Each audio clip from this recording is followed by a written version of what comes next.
You should now see the structural equality slide there. Okay. Yes. Yes. So one of the areas that I've been working on starting maybe 8 years ago or so was increasing the viability of input from my community. Definitely a view from the shore when we think of colonization, all the way back from the early days of Columbus all the way through to contemporary policies.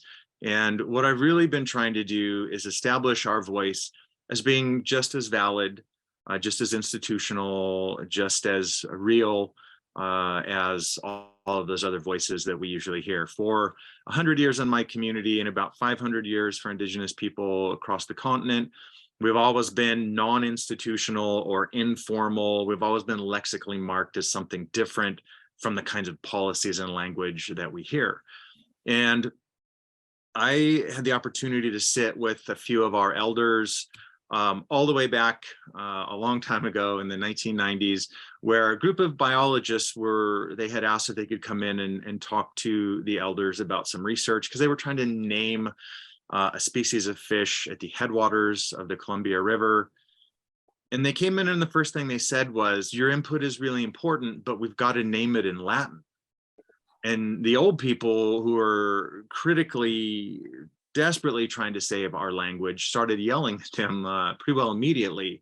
Why in the hell would we name a fish in Latin based on our input when we're desperately trying to save our language from becoming a dead language like Latin? And the really kind of beautiful but also really sad thing is I work with the children, and in some cases the grandchildren of those elders from the 1990s. All the folks that I work with today, I've watched them kind of step into the roles of their parents from back in that day.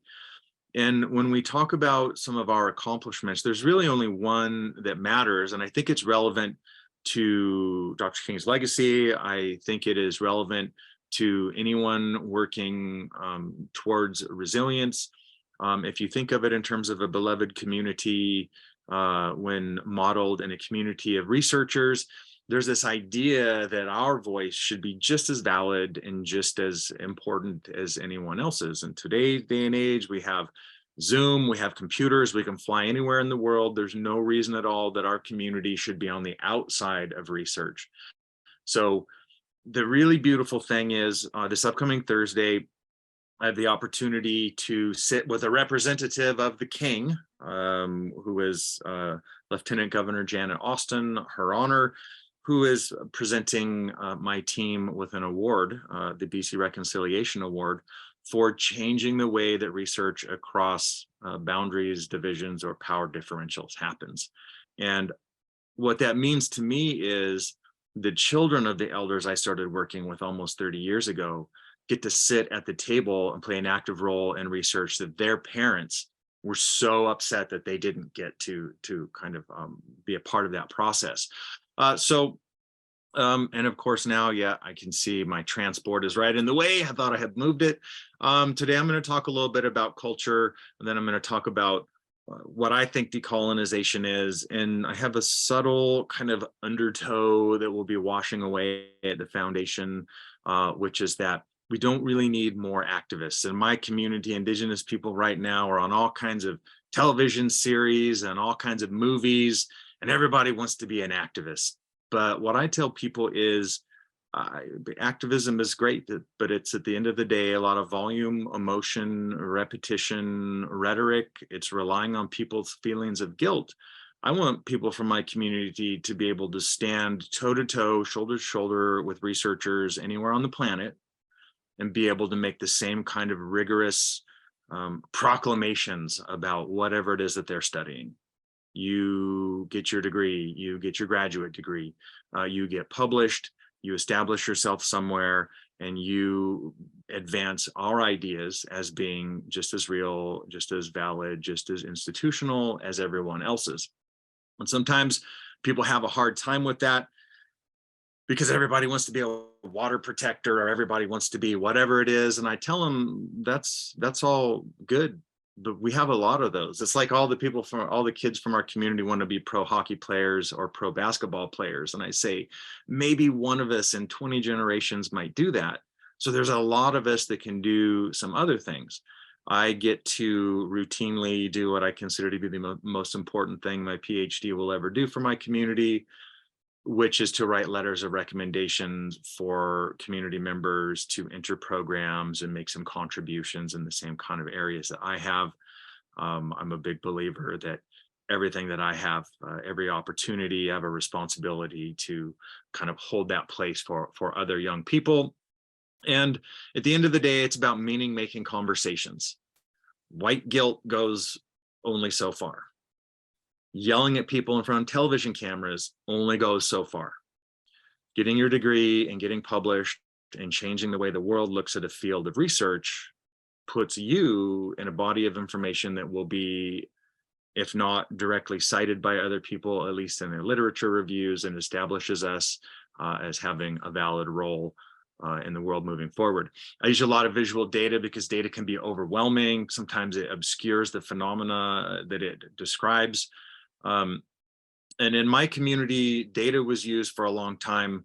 The technical jargon, a specialized software, our elders were told, this is too complex for you, you'll never understand it, so let me dumb it down to you. I actually heard a genealogist tell one of our elders they were going to dumb it down for them, and I was profound. I knew that day I'd never do an interview with her, and I would do everything that I could to make sure that she didn't poison the well of all the other people in our community. A lot of the times those methods were actually used as a manner of control. I'm going to let you know what I'm doing, but I'm not going to let you make any of the decisions. And if you don't want to be a part, I won't share my results with you. And that was really common. We saw that up until probably 2001 or 2002.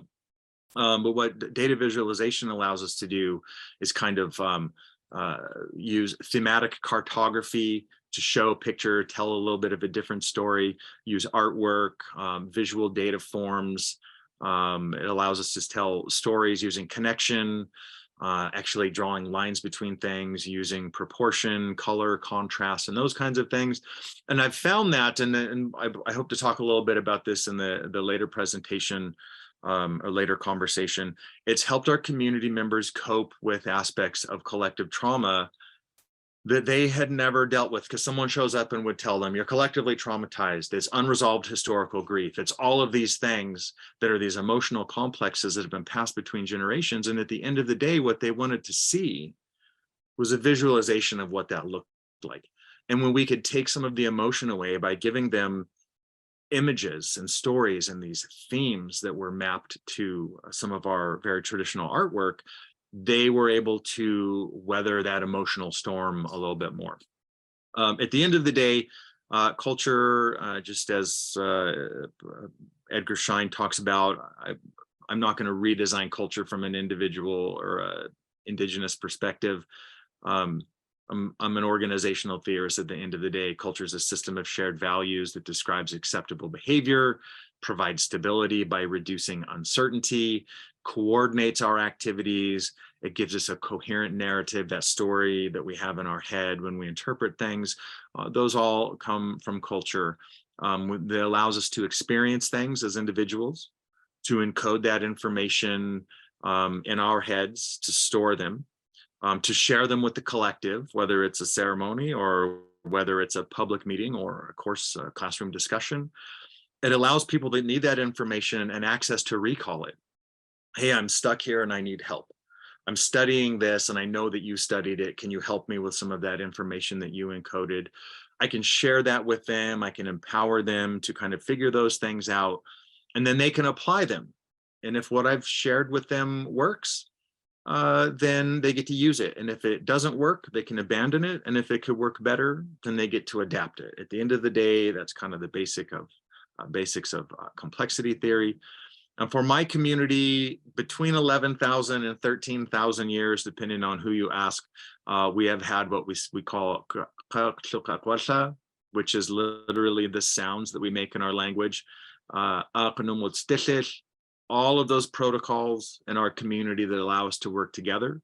Which is stories when animals were the people, our oral traditions, all of that kind of stuff that we use to self-structure our communities. And then altogether, those are Ishkitluitnam, or the process that we use to teach. And the old ladies, when we would ask them, do you know how many generations it is? They would say, our culture's been here since animals were the people. They don't mess around with talking about millennia or whatnot. They just talk about the oral history. So what that looks like for us, this is one of those pictures right before things change really dramatically in our communities. That young man has learned to take care of a horse on his own. He started off like his siblings with their grandmother, who's on the horse in the back there. And he had to learn all of those explicit rules. Don't loosen this, don't put your saddle away wet, don't touch the horse here, don't grab the air, don't, all the stuff that you don't do around horses. He had to learn those explicitly. And now those are kind of an implicit part of his problem solving toolbox. It's one of those analogies in leadership that we hear about all the time. He learned all of those things so he could take care of his own horse. And now he's a role model for his siblings who will go through the same process. And this young man eventually became one of our horsemen, one of the people that was in charge of having those horses, which was always a unit of economic analysis for our community. This is our sturgeon nose canoe. There are a bunch of Salish communities recreating or bringing those back. But our community was one of two communities on the planet that never stopped making them, and I make them. I get to work with our young people, just like this man and those children, and we take a pile of wood and we build these canoes, and it's a really beautiful process. And it's our chance to build those kids up and teach them a couple of things. First and foremost, our community is really strong, and no matter what you think about your relatives or your community or anyone else on the planet, we passed information down since the beginning of time so that we could solve our problems. If you end up breaking one of the hoops that's used to give the hull its shape, they feel really bad. And we say, hey, it's okay. You're going to take these clippers and you're going to go halfway to Patty Jacobs' house on the right side. You're going to see some maple saplings. This is in Canada, so we all know what maple leaves look like. And we'll tell them, you're going to find one that's bigger than an inch at the bottom and smaller than 2 inches. You're going to bring it back. And then lo and behold, they go and do it. And these three young people here came back, and there was actually 4 of them here when they did this. And they came back and they had just this little tiny sapling. But it was probably the most proud I've ever seen any kids from our community anywhere. It was a process to bring some of that purpose, that identity, that belonging, the structure of belonging, what makes someone know you're a part of our community, because you're getting your hands dirty and you are making one of these vessels with us and you're learning everything. And every piece of that canoe through that process is another lecture. If you break the bitter cherry, you're going to go across the parking lot and you're going to find the tree that has its branches cut off, and you're going to cut 1 foot. Take all you want, but use all that you take. You're going to get 1 foot, and we're going to show you how to use that strapping. If it's cedar roots, you go out that back door, you kick the ground until you see the roots, you pull them up. All of those things give them these ideas that they can bring with them throughout their lives. Another way to think of culture is it preserves our identity across space and time. This is our very last Sundance in 1947. This area now that we have prayed in since the beginning of time became a provincial park with roads, parking lots, toilets, public swimming area, fences, picnic tables, all those things that would have made our Sundances probably that much nicer. But now there are always tourists here, and we can't go and do that kind of ceremony anymore, but it doesn't mean that we give up. We still go there regularly when we're solving problems. We go and we sit where our people have sat since the beginning of time. And the young people in the group that remember those songs, that have spent decades of our lives learning them, we will start singing for our old people that are solving those problems. And we're just directly connecting them again over this time. So even though we can't do the same kind of physical dance there, those ideas, those schemas, those script, those things are still a part of who we are. Again, our language, our protocols, our stories, when we put them all together, it just gives us Ishkeshuetnam, which is our process of taking people and making them smart.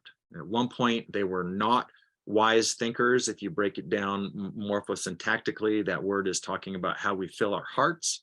For us, learning has nothing to do with our head. It has to do with the amount of things we've heard enough for them to go through our ears, down into our hearts, and to make our thinkers wise people. I'm probably not going to talk about that mountain because I know I'll run out of time. But one of the really nice things that we got to do was when we started getting people to feel comfortable with talking about things post-colonization. They didn't understand why some things were really easy to talk about and some were harder. So we just got out Edward T. Hall's old iceberg analogy of culture, and we started talking about what happens when you disturb things that are not on the surface, right? When you disturb things at the very bottom of that iceberg. And the old people, you could see the point at which the tension they were carrying just broke. And they realize, oh, okay, so there's great boundary objects. We can start talking about stuff that it's at the top. Our stories, our beadwork, our clothing. I'm wearing my medallion today, so everybody knows I'm a Christopher Horsethief. It's my horse there. But there are things that are at the bottom, like taking kids away for 100 years, or constantly living in fear of the priest or the Indian agent knowing what we were doing. So we had to pray outside of the public eye and speak our language outside of the public ear. Those things were much harder to do.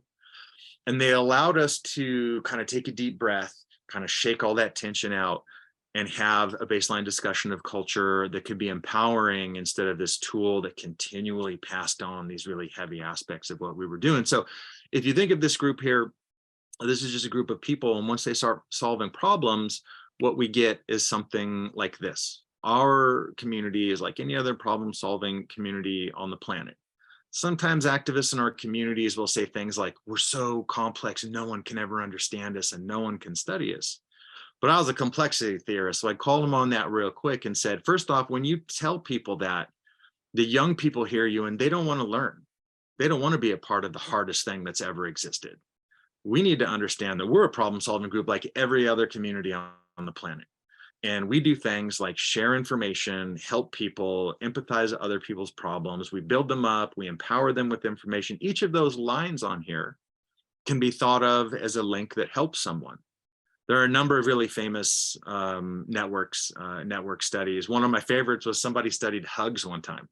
Hey, when you're at the very bottom, where do you get that energy to keep going? Well, I'd get a hug or an embrace from someone. And they started to map that out. And what they did was visualize, these are the people that are there to give you that direct energy. If you're talking about like field theory. Another one was looking at food.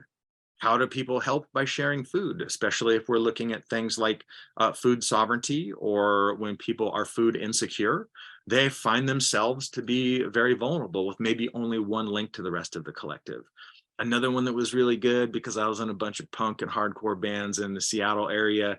If you used to go to EMP, they had this big network of all the bands that came out of the Seattle area. And a bunch of my friends were still in those bands, people that I had played with. So you can use networks to show all kinds of connections. But most importantly here, what I want to point out is the way we do things effectively, to have high clustering, low geodesics.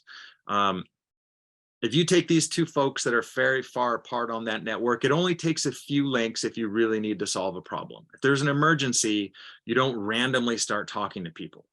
My father was a co-owner of a home that burnt down, and the people that were trying to notify him didn't have his phone number. They didn't panic and lose their little heads and start randomly calling people, hoping that eventually they would find my dad.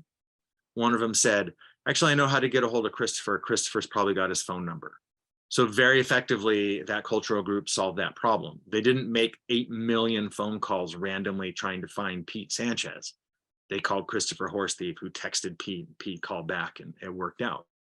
Moving information around a network is really helpful, especially under times of duress. In our community, we solve problems by not doing what we see on the left here, which is, from an information theory standpoint, we call this an information flood. If you just throw out an idea and you let everybody have kind of a battle of the network stars to come up with a decision, what we get is what I often refer to as kind of a reality TV circus.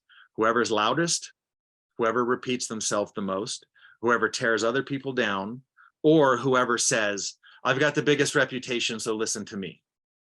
You throw all of that in, and at the end, you're going to have about 40 ideas, but one of them or two of them will really be more accessible, only because you hear it more often, you hear it louder, you hear it with more emotion.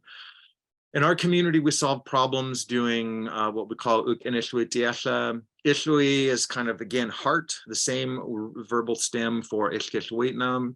Uk means the number one, And then that asha at the end is just a pluralizer. This is a group having one heart. The person at the bottom asks a question, and whatever setting you're in, you go around the room. This is still the way we pray. On New Year's, I got to sit at our midwinter ceremony, and I got to listen to singers help people the way we've done since the beginning of time, even during the time of the Catholic Church and the residential school. When we go to the sweat house, we sit in a circle. When we sit in a room to solve problems at a support group meeting, we sit at a circle and we go around, and whoever has been invited to be a part gets to say, this is my way of helping you. My community, my family did it this way. I see it this way. Or they can say, my family did it a little bit differently. And that's not to say that what anyone else is doing is wrong, but this is what worked for us. You don't cut anyone off. You don't tell anyone they don't belong there. You don't tell anyone that they're wrong.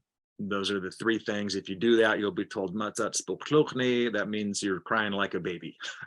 It's not appropriate. You go around that circle and you've listened to everyone, and they've given you the optimal domain of information. Whatever is going to help you best is somewhere in that. Calm, cool, collected, supported, all this information based on what all of those families have to offer you. We still do this. Now we do it on Zoom for 2 years. This is all I did. I physically couldn't cross the border, even though I'm a dual citizen. It was impossible for like 22 and a half months for me to see my father, who lives on 20 miles on one side of the border, and I live 50 miles on the other. So we had to do this in a new setting. This is what it looks like when we do it in person. Here are some of our young people, our department heads. There's a couple of our chiefs and counselors here, and they're literally sitting in what we used to call the museum space, but is now this area where we have our elders that meet regularly.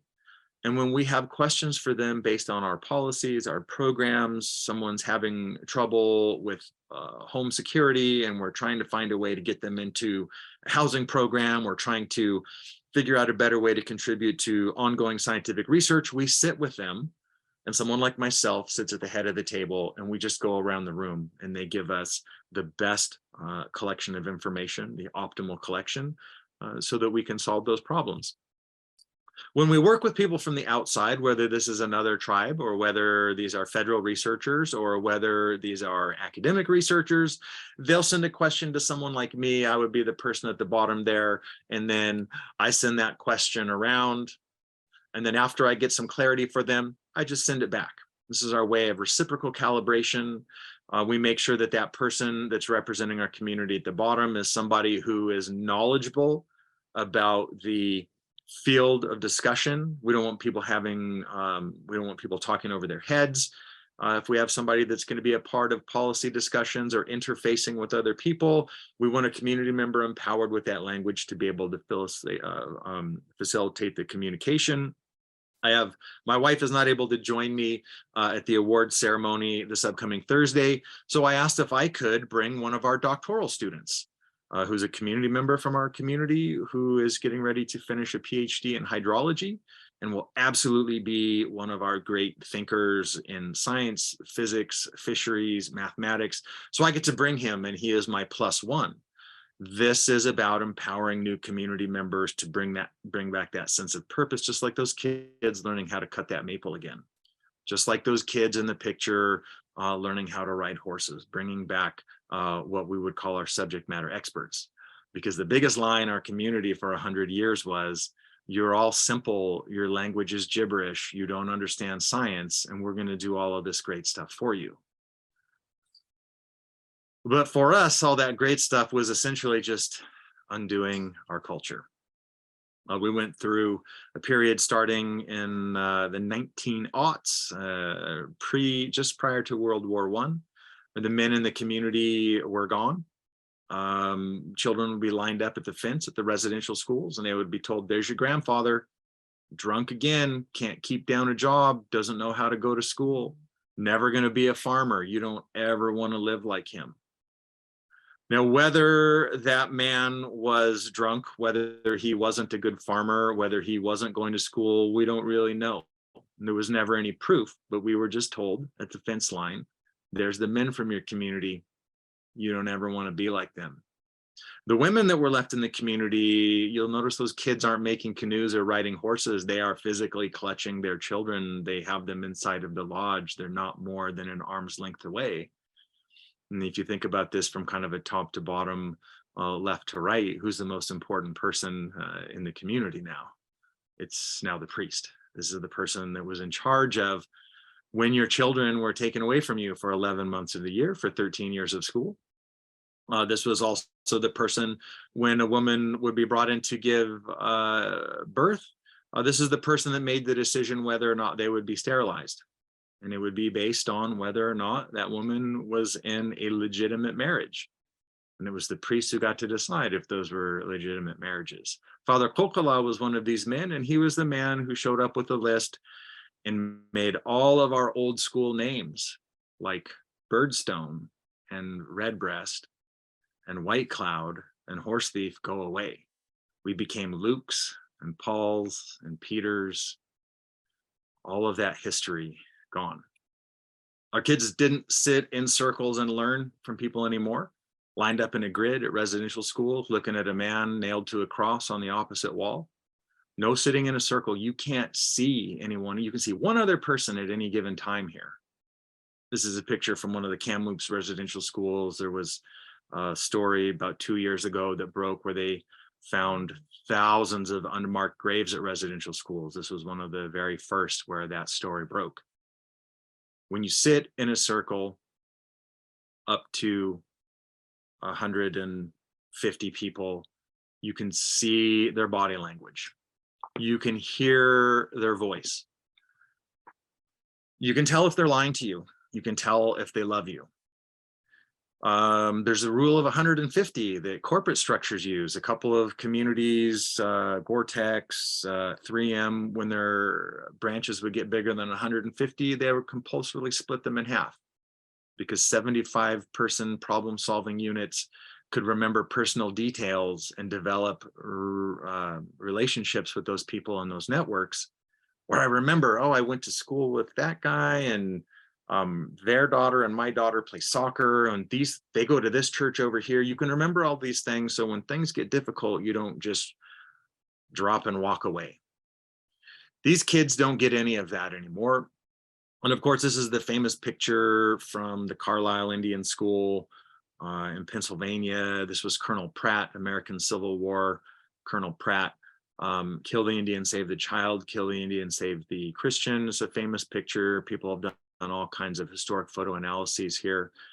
The only thing that really I ever mention about this picture is that there's like 1,000 kids, 890 or something like that. And I know what it's like to try and get kids to do something for a picture, like say cheese, right? The more kids you have, the more exponentially difficult it is. There's almost 1,000 kids here, and not one of them is smiling. And I've kind of done a little bit of a watercolor effect because Horsethief's got to do everything dramatically, but you can go through, and when you look at this picture,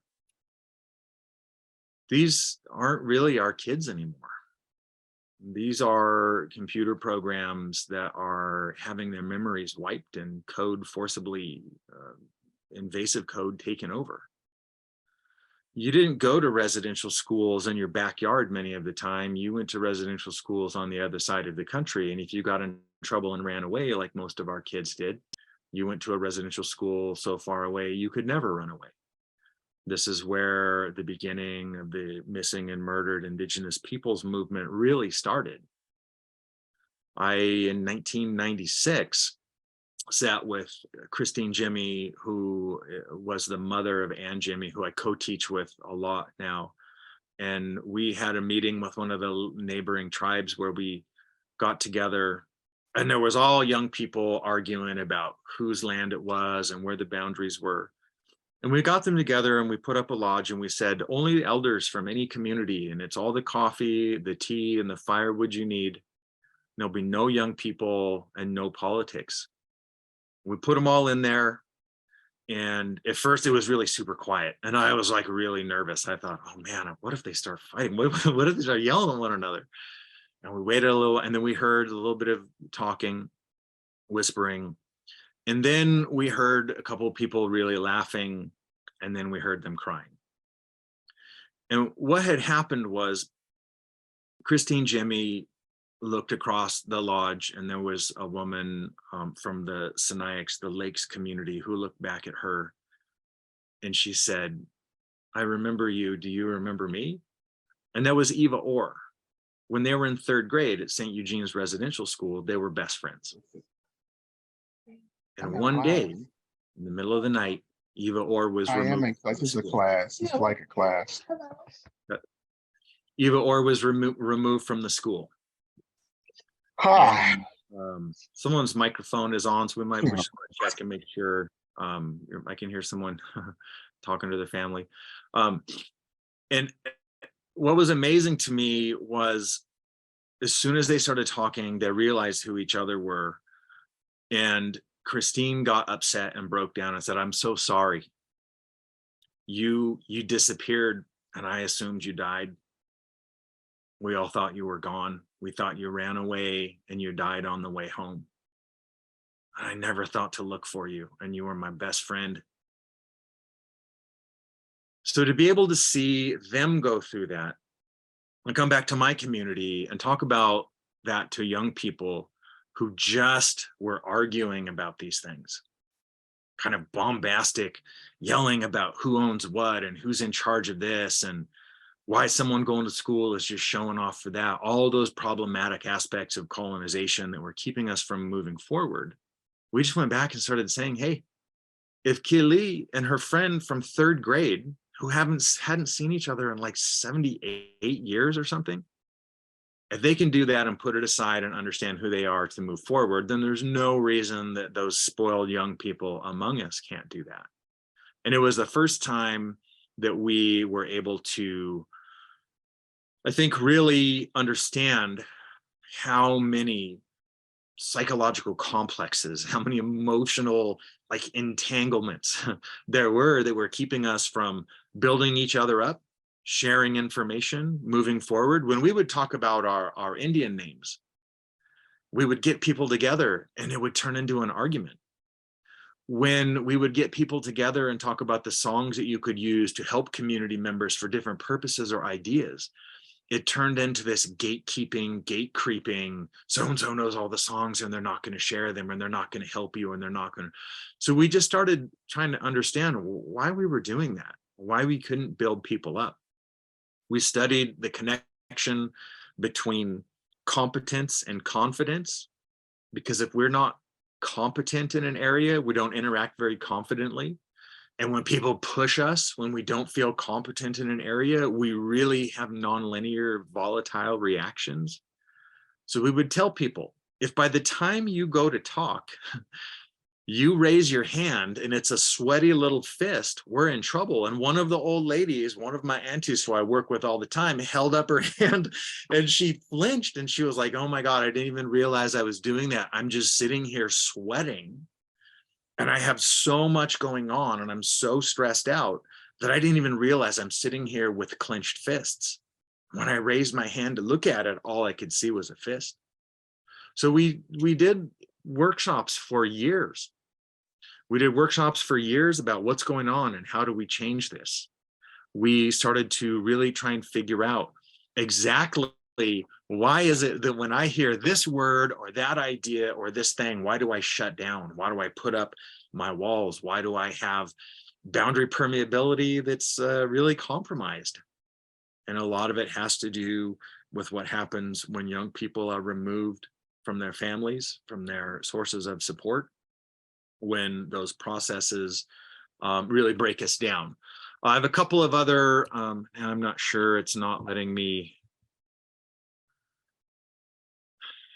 I don't know if someone can help me here. I don't know what happened, but I can't frame advance anymore. Christopher, oh, looks like you got it. It went ahead. It went ahead for me. It's a picture yeah, of hand.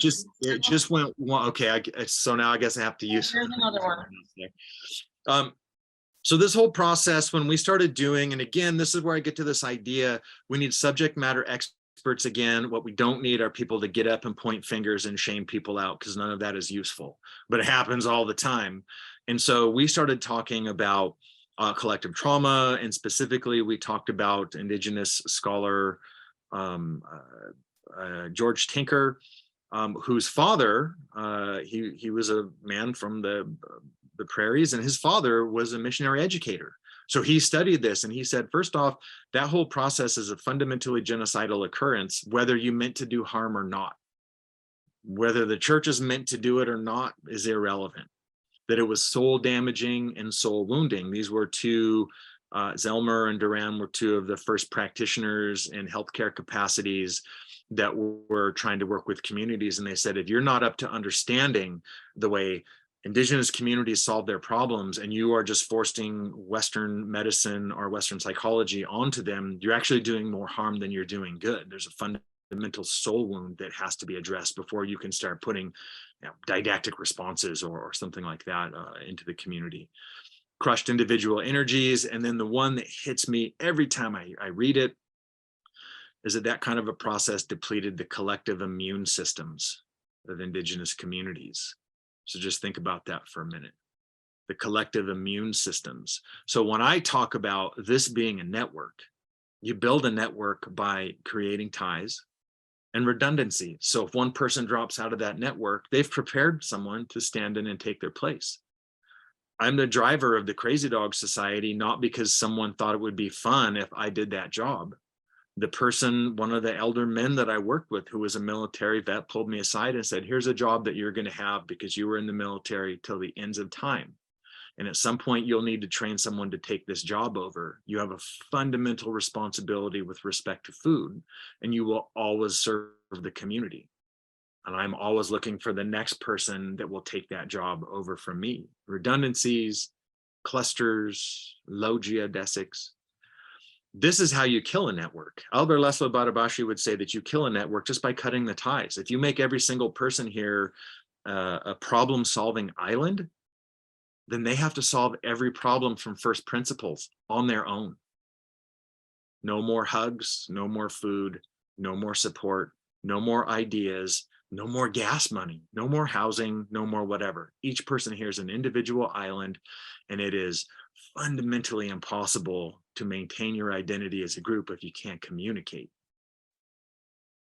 This is entropy. This is when we picked someone and we made them the new chief. This is the Indian agent, or in Washington state, it was the farm agent, because the farm agent decided which landowners got the tools. So if you were on a reservation and you had farmland and the farm agent didn't like you, you didn't get the tools to work your crops. And then you were one of those bad farmer natives. This is what happens when you turn everything upside down.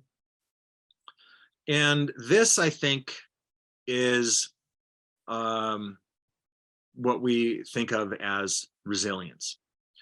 These networks here, these ties are new ties that we're using to solve problems.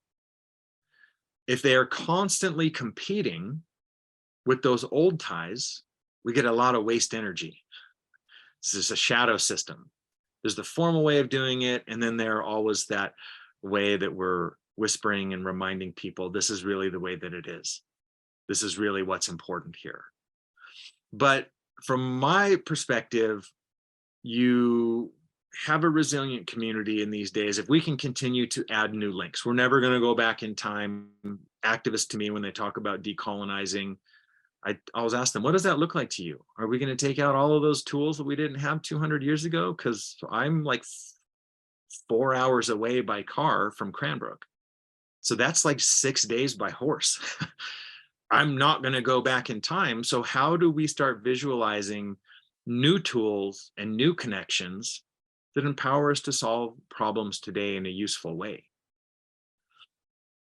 If you think about these things, if you've ever played Tetris, you know it's a great way of thinking about scripts or schemas or problem solving. It was an old game. It was a video game. I'm old enough to have played it in an arcade, where it dropped pieces and you could rotate the pieces and you could pull them down into place, but you could not stop them or slow them down. And I realized at a young age, when all of my friends wanted to do more fun stuff, that if you just looked at the color out of your peripheral vision and you stopped looking back and forth between the problem solving area and the hint for your next piece, that the color would tell you which orientation and which position, and you could solve problems much more effectively. And I got really good at this. And then I started telling people, hey, this is just like a game of Tetris. We know what to do. We've seen this before. There's certain shortcuts. We can rely on what our community has remembered and passed down and committed to songs and memories and prayers and practices and protocols. We know that everything is understandable. There's 7 pieces, there's 4 orientations. That's 28 pieces. It's very manageable. But if you take the colors out, it gets much harder to do. If you change the colors, regardless of position, put a gradient on there, everything is exponentially harder. Even those simple things like feeding someone or reaching out and sharing ideas or showing someone love or compassion or ideas, all of those things that we studied in networks are harder to do when you cut the ties. Change the shapes, change the colors, change both of them. It's almost impossible. This is a 3D version. Much harder to be able to do to kind of solve all of these problems. So I want to close here by showing, I think, what is a really important change, a milestone in our community, where we have one nation council with 4 communities that are kind of a part of it. And there was this ongoing conflict between the communities and this overarching umbrella organization. And we were really struggling trying to figure out how to work together again, how to not be bickering and fighting and cutting each other down. And we had the opportunity to rethink health policy and some health policy analysis in our communities. And what ended up happening was we saw that if we found a way to tell the story again in our own words, to find community members that could represent our ideas in academic research conversations, that we could really kind of change some of those very deep down issues that we have been working on. So we did a bunch of health policy interviews where we were trying to figure out where some of the details were being lost in communication, sometimes lost because they were too hard to bring back, and sometimes lost because they were driven underground. And what we did was we started in a series of conversations with our elders about the biggest issues that we have with health policy. What's the difference between health policy and health research? What are some of the areas where it looks different? Everyone always wanted to talk about, you know, when I go to my doctor, I get mad about this, or why do my prescriptions cost that much? Or why does it take so long for the ambulance to find a house on the reserve or the reservation? We call them reserves in Canada. And we would say those aren't really policy questions. So we don't want to tell you no, or that's out of the area, but let's start talking about how do we make that information more understandable, that we could parcel and share with people to solve all of those problems instead of any one particular problem. And what we ended up coming up with, and I'm going to have to jump forward a couple here, was we started to do a series of focus groups and one-on-one conversations with federally funded researchers who we previously didn't work very well with, but we had a young researcher that got a hold of us and said, hey, I'm a doctoral student. Would you like to be on my committee? I want to change the way that we do health policy research across cultural boundaries.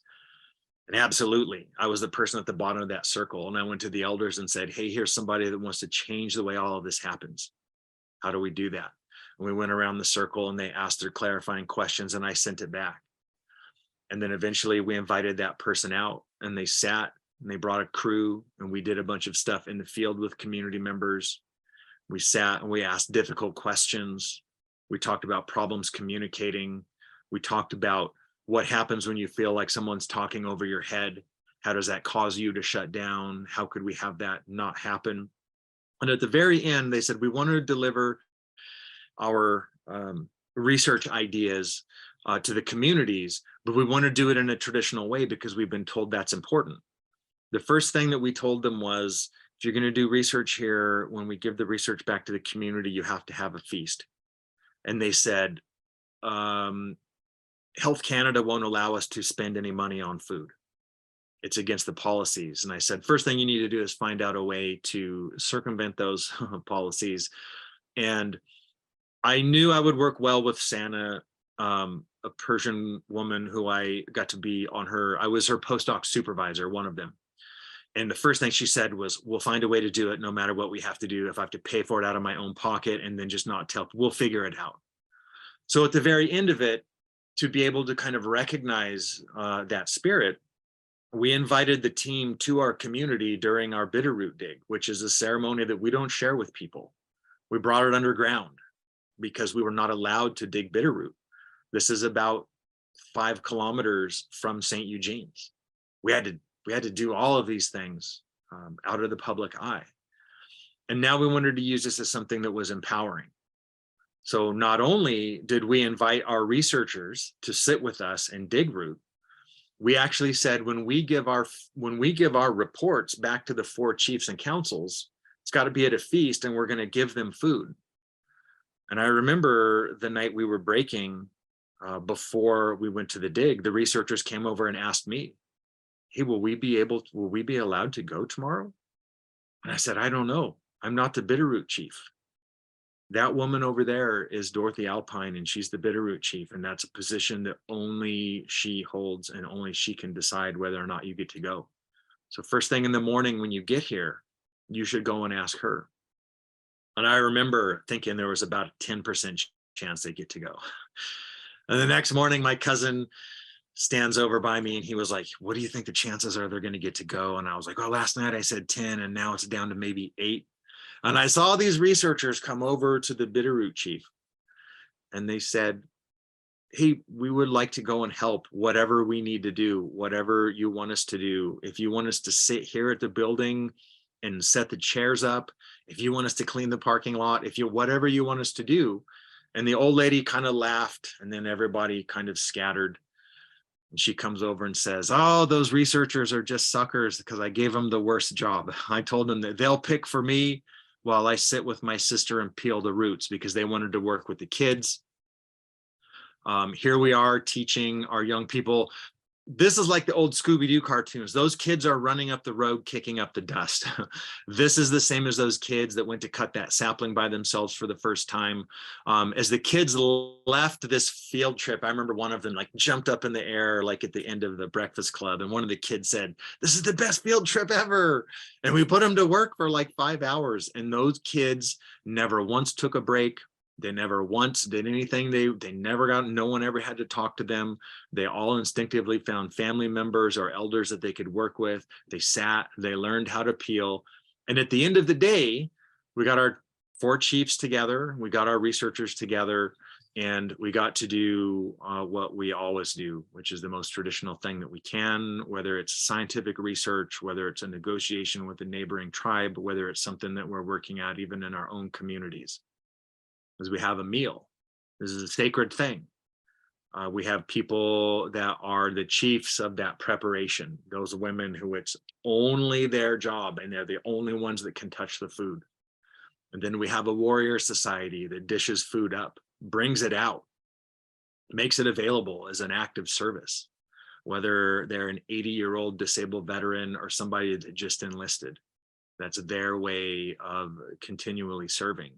And the woman that's smiling there is Gina Claire Coates. And I told Gina, hey, we're going to take a picture here, so make sure you're not looking right at the camera. And so she could not smile the whole time. And that's indicative of her personality. It's indicative of the joy that we get when we get to bring some of these practices back, recreate, strengthen some of those networks, and do some things that these people got to see when they were children, before the residential school, before the church, before all of that. So it was really nice. I did my social media picture. This is when we were out digging. This is the actual root that we peel. And someone said, let's all get our hands on there to remind us that we do this together. So there's a couple of federally funded researchers in here. There's 3 generations of people. My hand is in there. There are arthritic hands. You can see hands that are just riddled with arthritis. There are diabetic hands in there. There are people that have cardiovascular conditions. There are survivors of abuse. There are children that spent more than a decade in residential schools. This is everyone from our community holding each other up. It's the same thing when we have 4 kids go and cut us a maple sapling, and they bring it back, and they've all got their hands on it, and they're as proud as they can be. This is what happens when you get to lean into the structure of belonging that tells people who they are and gives them a purpose and a way to contribute. And here's my team, because I just have to show them. This is the team, the Lieutenant Governor, who's the representative of Queen Elizabeth and now King Charles. We are meeting with them in a government house in Victoria this upcoming Thursday. This is when we were all working via Zoom. And this is Her Honor Janet Austin. This is such a funny picture. Janet greeted me in our language and told me that I could refer to her as Janet, because you can't. She's a representative of the Queen. So you're not supposed to touch her, and you cannot refer to her by her name. You have to refer to her as Her Honor. And she introduced me in our language and told me that I could refer to her by her name, which was kind of a funny thing. But I've received a medal, and we got this plaque, and it looks so funny because it looks like I just made like a joke that not everyone understood. But it was really nice. And most importantly, this is her sitting with the elders. Ann Jimmy is the woman in the front row that's wearing the vest. And Ann's mother was the one who sat with her friend from 3rd grade.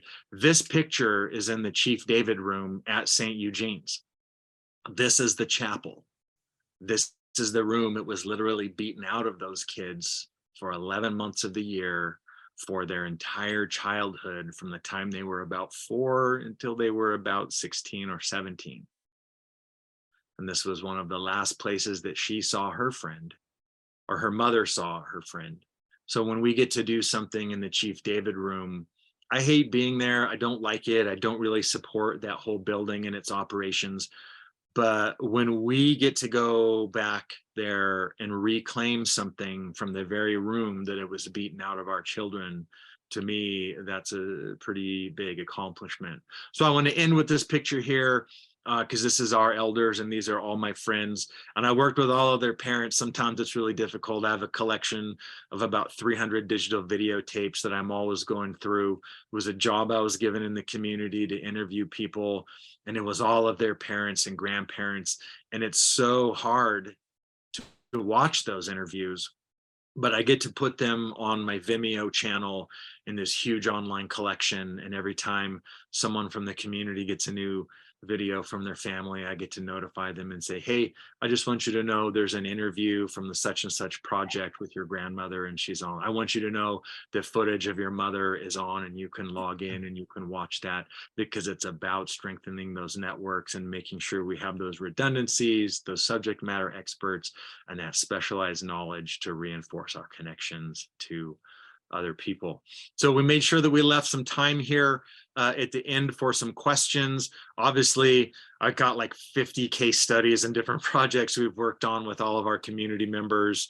If you ever see me out there on social media or even on my Vimeo channel, there's a bunch of keynotes and other presentations where I go through some of these.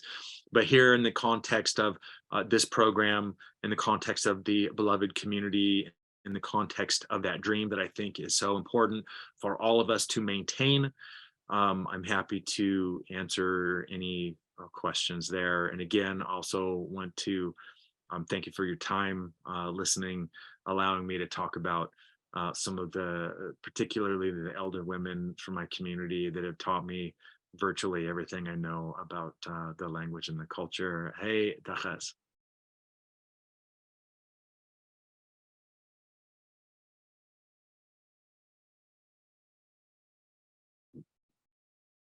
Oh my goodness, that was just astonishing, Dr. Horsethief. It makes me feel like I need to think about everything in a new way. It just it was just so rich, so incredibly rich. And we just have a few minutes for, so if you have questions that try to ask questions and not make comments if you can, and we'll try to get to as many questions as we can. So if you could either raise your human hands or your electronic hands if you have questions, please do so, and I'll try to, let's see. Marjorie? Oh, hi there. Thank you so much, everyone. Thank you, Dr. Horsethief. I have a question that I have been wondering, and I'm trying to restore my shattered history, African and Native American. I love the part about vulnerability and trust of the community. But one thing I really want to know, why is your name Horsethief? Yeah, so horses were the unit of economic analysis in our communities, and when you would spar or go to war with other communities, the most important thing that you could do would be to take something without getting caught and without hurting anyone. So for us, being able to steal a horse was a really important thing.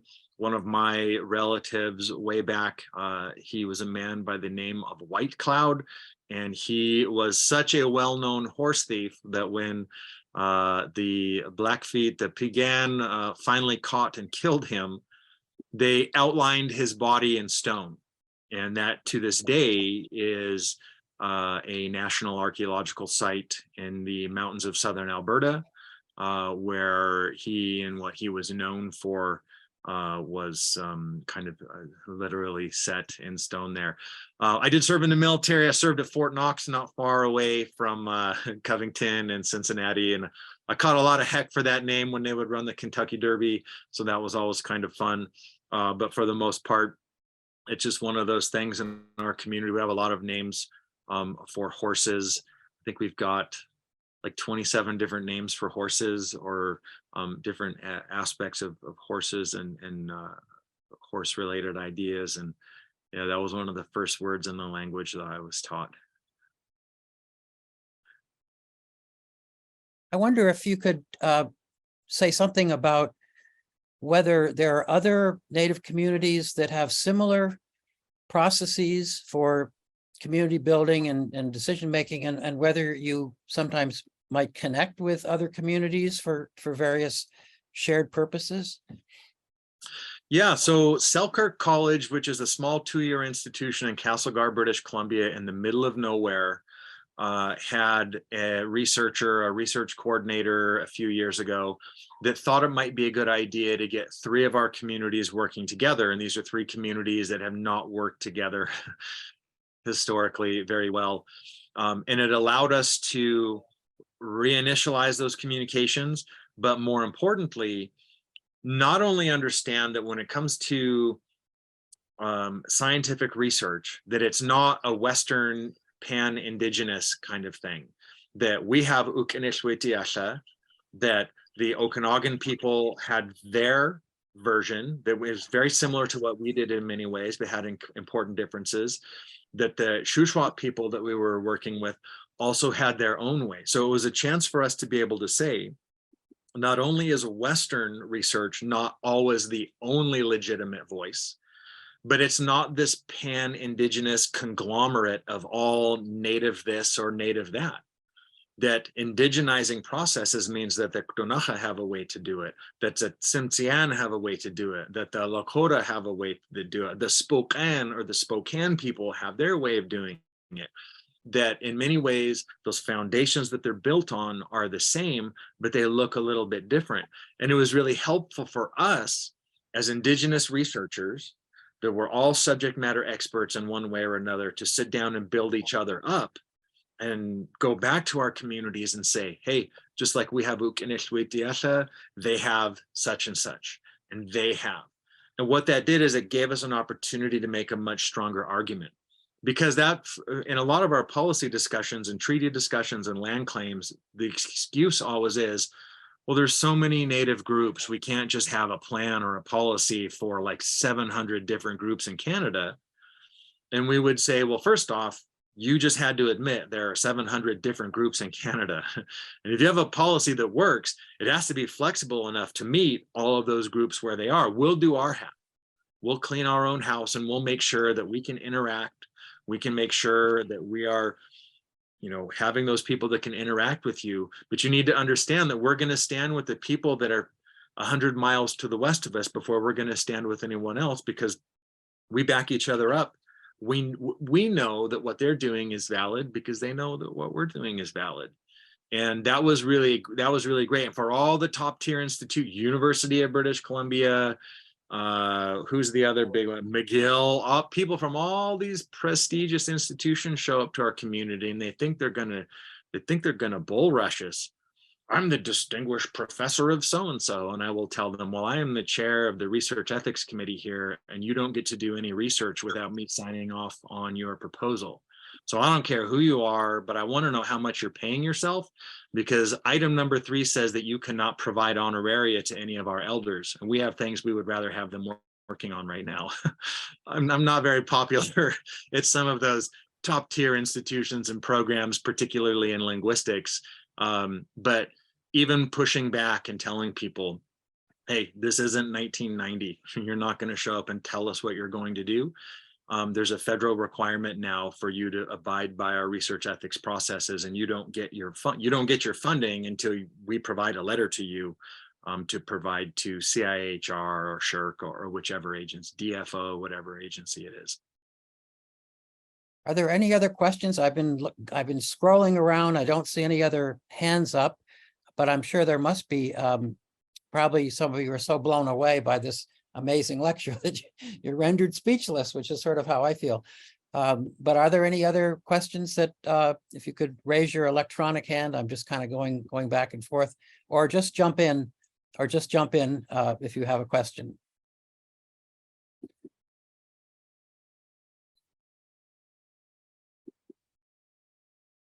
While we're waiting for a question, I thought I would also maybe just add that these kind of ideas and processes, I think for me, are really at the root of emerging leadership theory. These are the opposite of dark leadership, the opposite of toxic leadership, the opposite of pseudo-transformational leadership. They're the opposite of everything we saw out of the American presidency for 4 years. They're the opposite of every institution that fights change. They are the opposite of any relationship that wants to keep things the way that they were when everyone was comfortable. Because I can guarantee you there's a lot of voices that aren't a part of that, being the comfortable group. And if there's any way that I can help port those ideas to other situations, other communities, my community has no monopoly on challenge, or colonization, or the downside of power differentials, or any of that. So I do just think that those ideas are portable to any situation. We do have 2 of our faculty members, or Dr. Barrett and then Dr. Voparel. Thank you. It's delightful, Dr. Horsethief, to have you back in the community again.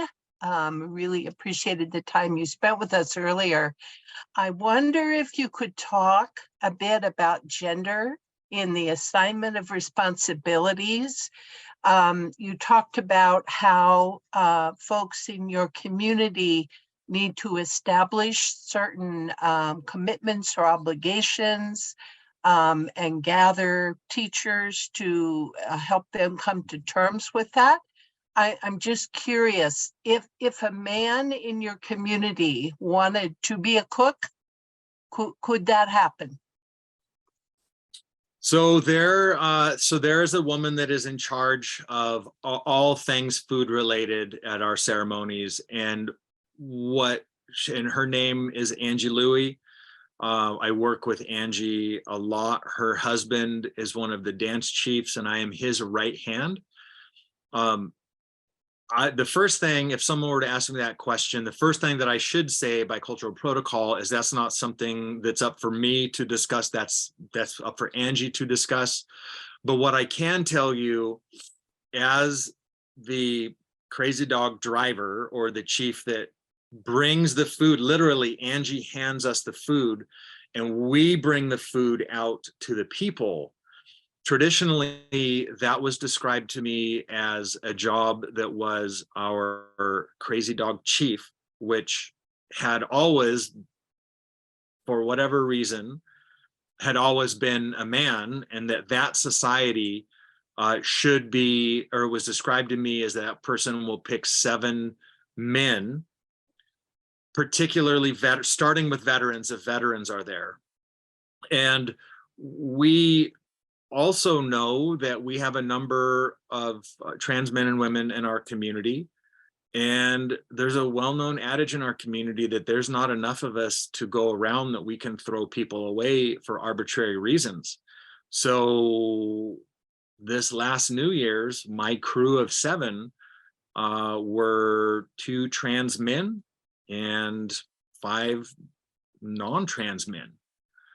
That's all the more I needed. I don't need to know how someone identifies. I don't need to know how the community looks at them.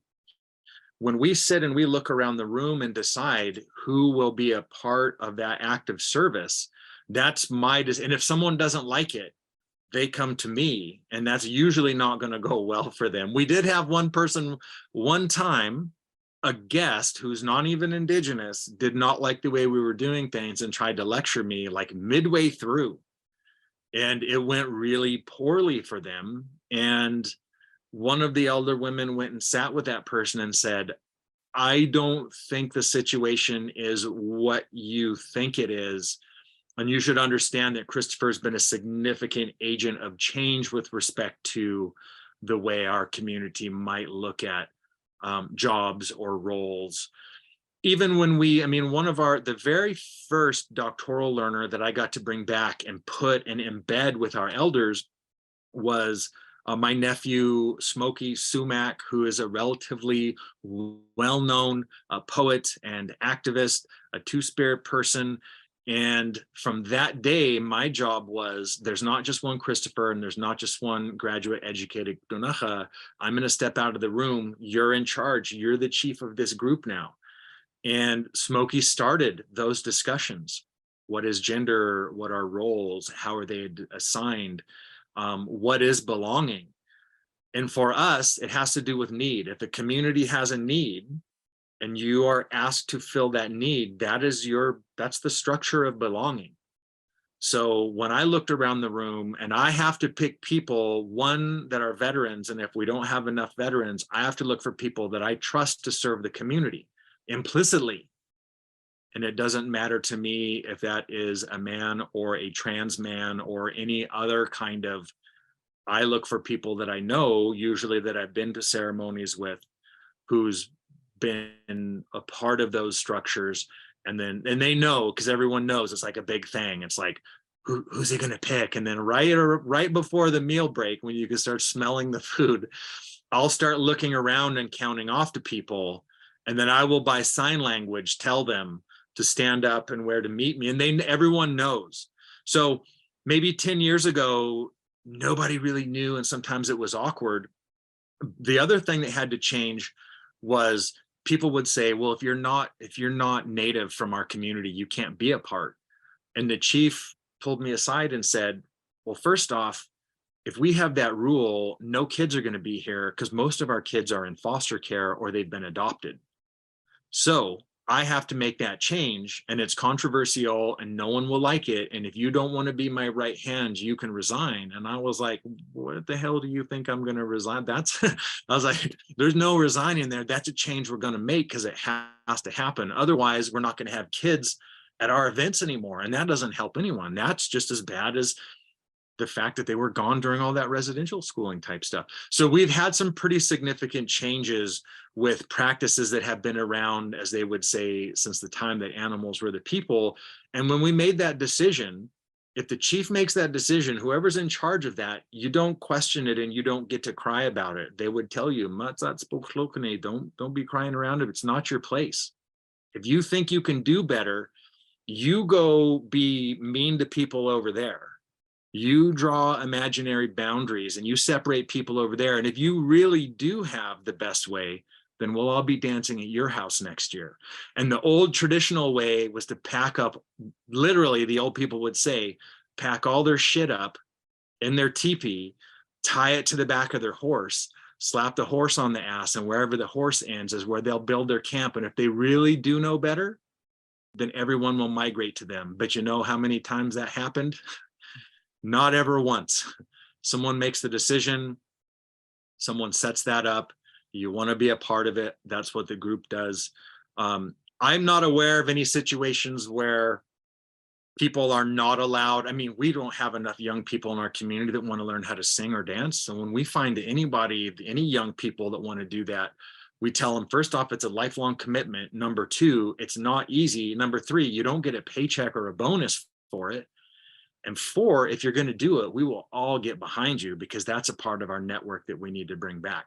That's my answer to it. And I only get to speak for the 7 people that serve the food in that particular ceremony.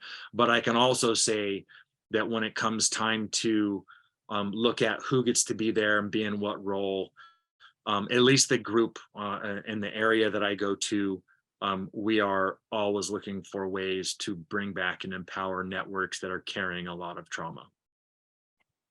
Okay, I'd like Thank to you call very on much. Jana. I'd like to call on Jana, and then if we still have time, Dr. Voparel, we do have just a couple minutes left. Hi, Dr. Horsethief. I'm Jana Johnson Davis. And in my school system, we are working towards decolonizing the curriculum. And you touched a little bit on decolonization at the beginning of your talk. We recently received some feedback from some parents that said they don't feel like we should use that term decolonize in terms of curriculum, that we cannot decolonize anything without returning land to Indigenous people.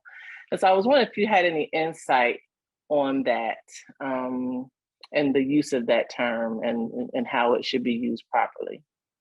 Yeah, so one, I think that's a pretty weak argument. You can say that we don't have to, it's possible to use the term indigenized without saying we're gonna take all those private landowner houses from those poor people that worked for so many generations. I mean, I hear that argument all the time.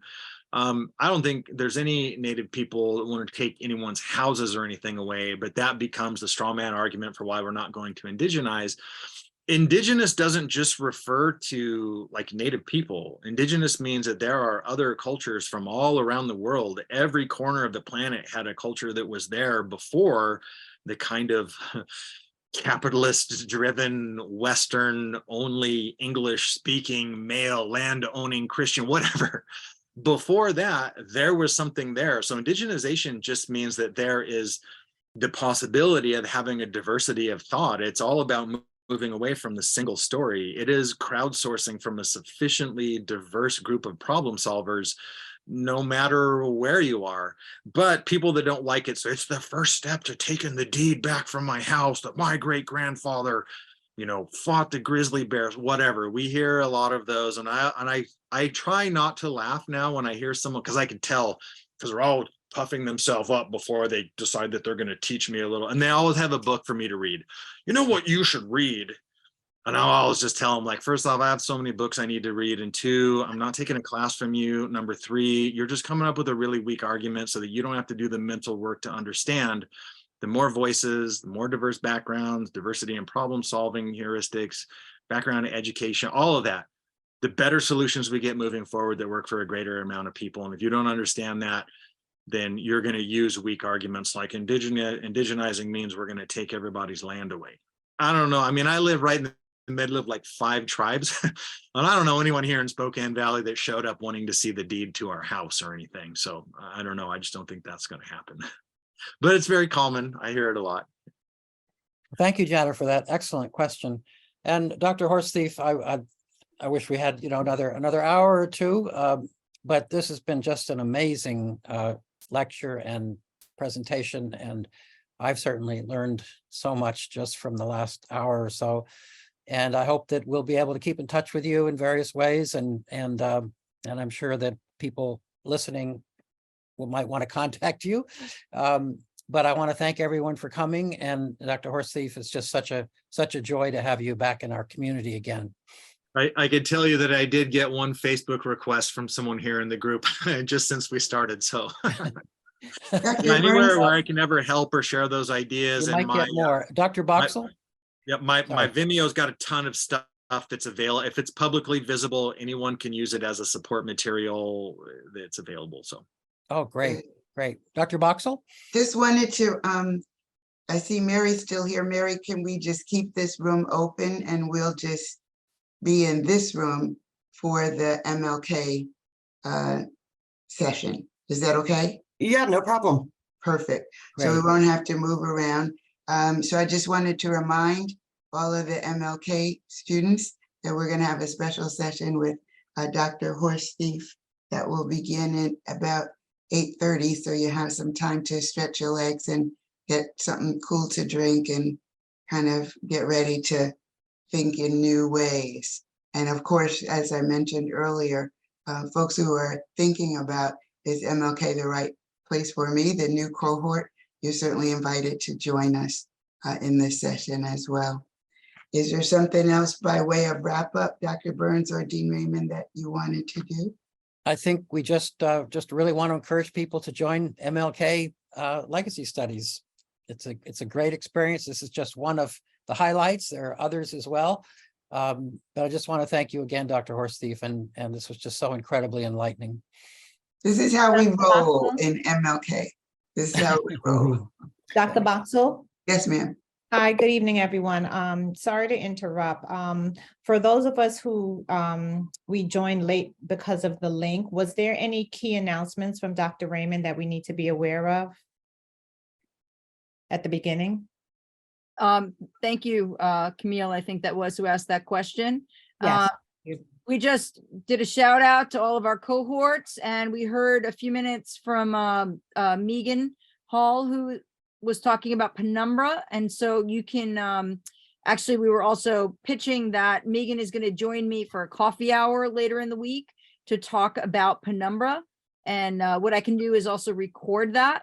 So all of our recordings are going to be up on Brightspace. If you go to Brightspace, there's a residency page, so we can put tonight's presentation up on there as well. But there weren't any other big announcements, just kind of highlighting what's coming up this week. Okay, thank you so much. Yep. And Thank you all. Thank you so much. Do you want to stop the recording? Yes, Mary. Yes, I do. Okay, thank you. Thank you Thanks, all. everyone. See you at Great 8:30. experience. Thank you so much. Thank you, Dr. Horsethief. You know, like the short hair. Thanks, everybody. Yeah.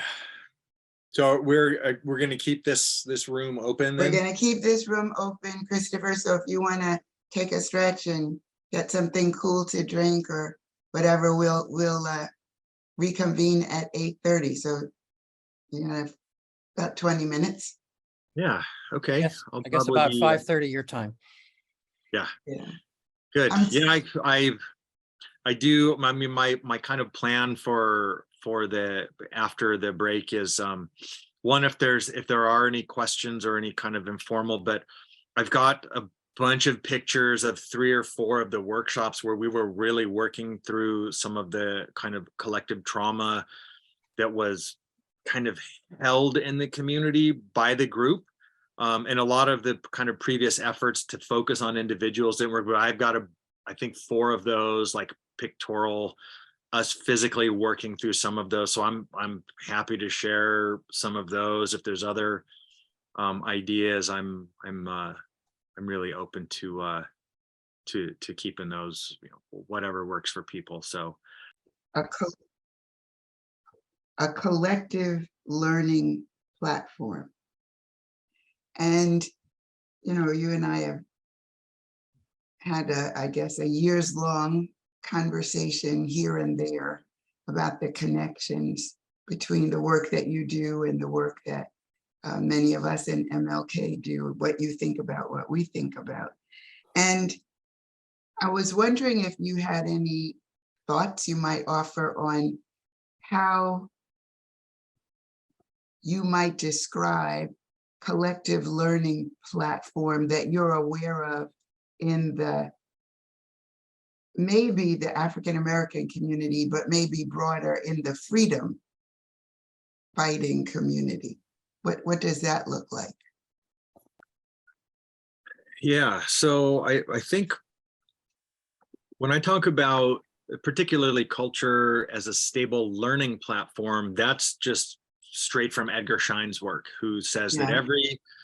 every organization has a culture, whether you think you do or you don't, all the way from the whole of humanity down to two-person friendships. And actually, I think folks from the Tavistock School would say that even the individual has its own culture, because you're constantly having a discussion even in your own head. Choice A or B, I think this or I don't think that. And so Schein would go on to say that anytime there's the ability to share information, that two things have to happen. We have to be comfortable enough to offer information, and we also have to be comfortable enough to accept that. And so from that perspective, the group of people solving problems, if you're the kind of person, even if you're a part of that community or you're perceived as a part of it, but you absolutely don't want to listen, you don't want to be open to when I first moved home, what I heard was, he didn't grow up here. He's not really part of the community. He grew up on the coast. So we're not sharing anything with him. So there was kind of a fundamental breakdown there. And then there have also been situations where I see some young people from my community that are talking about, we're traditional, we're having such and such dance or ceremony or practice or protocol. But I also kind of look at what they're doing, especially we Indigenous people use a lot of humor as a coping mechanism. It's very well documented. But I think there are jokes that are made even in those settings where if I see things that are not appropriate, my kind of permeability for what I'm willing to take from there. So those could be a little bit problematic. But if you're doing something with someone and you're working with them and you're comfortable sharing information, you have that ability to learn, because I'm working on something and this person that's in this peer group had an experience and they pulled me aside and said, hey, this might help, or this is the way my family did it. That's really common. So I think in that sense, that problem solving group has the ability to learn. And also, if I try it and it doesn't work, it gives them a chance to maybe try and perfect what they were sharing. If it works for me, then I get to make the decision if I get to share that with other people. So as long as there's that trust that works both ways, and as long as both people are willing to allow the other person or anyone else in that group the ability to try. Like, another thing that was really common was there's a group of people that would have a certain set of dances or ceremonies or whatnot, and there was always someone that was like the culture police, and they were always looking for someone not to know like one thing. Well, he forgot this song, so now he's over here. Or so there are ways that could be problematic, but Schein would say, as long as it's a group of people solving a problem, the culture is the residue of the decision-making process. And the decision-making is ongoing discussion of two people or more just working together towards something, even if it's just a friendship or a joke or rapport, all the way up to like trying to end nuclear proliferation or whatever big ticket items might be there. So I mean, in general, that's, I think that is the general theory. And then I just apply it to, whatever community is that I'm working with. And I'm not just someone that only works with my community. I work with the Nisqually tribe and Spokane tribe, Muckleshoot tribe. And then I work with a bunch of organizations that are not tribal organizations, Department of Fisheries and Oceans, Selkirk College faculty, College of the Rockies. So in all of those, it's really easy to show up when you've spent a lot of time trying to figure out how a group learns together, to find the one person, and it's usually body language, or it's the one person in a Zoom that won't turn their camera on. Or in my community, we will usually say, we want to remind everybody that the traditional problem-solving tool of Ukinishwitiasha is available to all of us. And there's nothing that's more important than that, because that's the cornerstone of our culture. And there's always one person that can't abide by it. And as soon as they can't do it, that's just like saying to everyone else, I don't trust myself or trust you enough to be able to send and receive information. It's all information encoding. How does it get encoded? How does it get shared? And you usually know who it is that's not into it. I can tell you right now, I remember being at Union. I remember being at the NKU. I remember having a faculty meeting, and I remember one person refused to shake my hand, and I knew it. And so I went out of my way to try and shake their hand several times, and it got physically awkward, and other people from the faculty looked at me like, what was that? So I've got increasingly efficient at figuring out who's the one person that when an organization brings me in to kind of jump forward with their problem solving, it's almost always because a mid-level manager is not allowing information to move. So people can't think together, and if you can't think together, you can't solve problems together. If you can't do that, you can't learn. So I just usually look for whoever looks most awkward.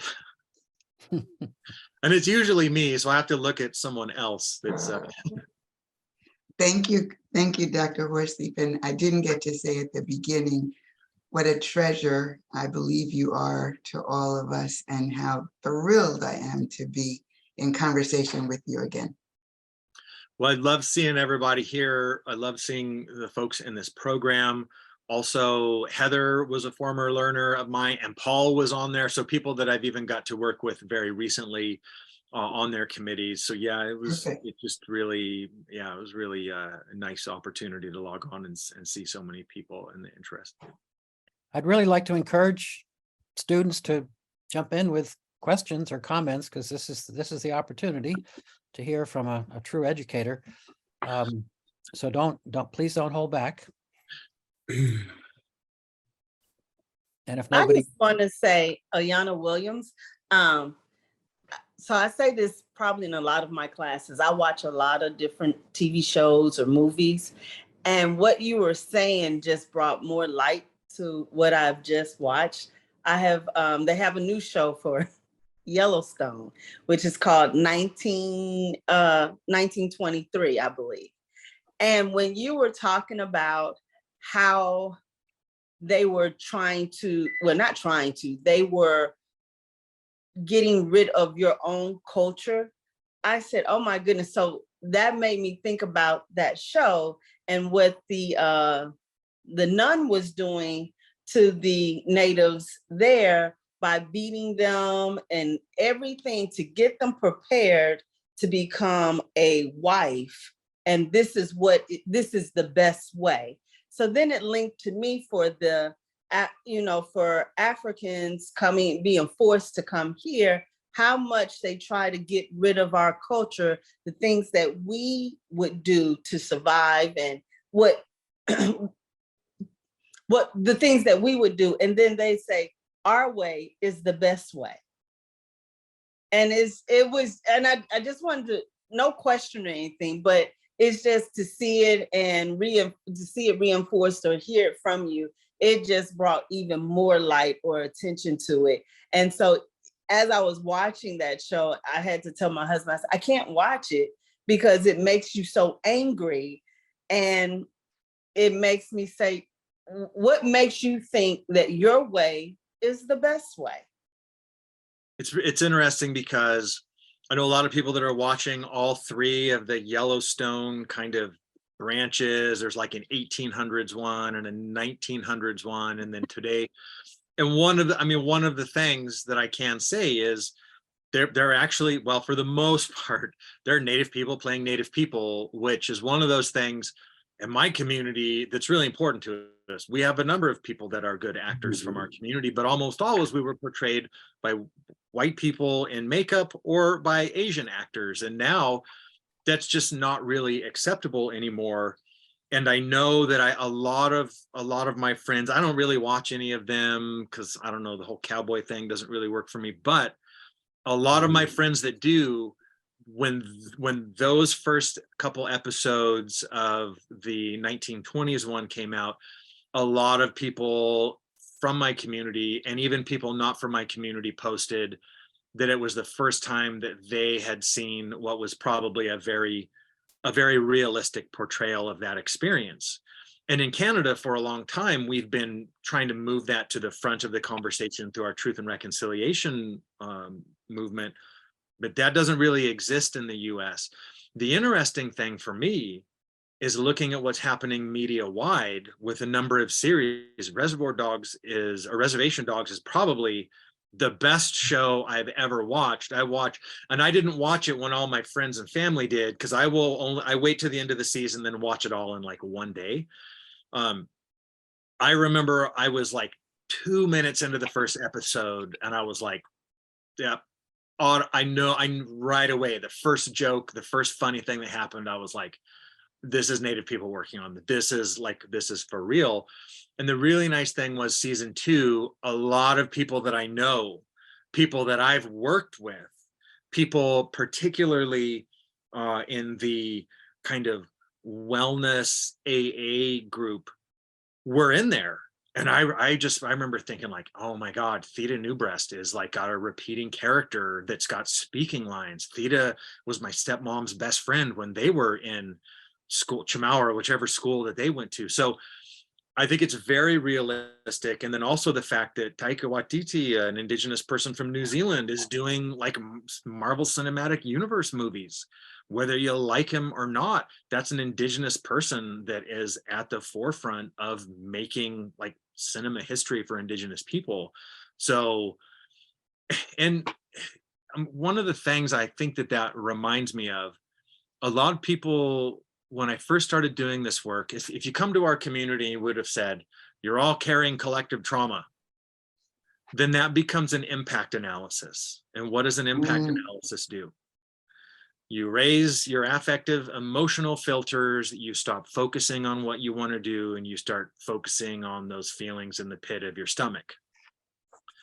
And I knew that wasn't going to work because we've seen that not work before. But I was a community member.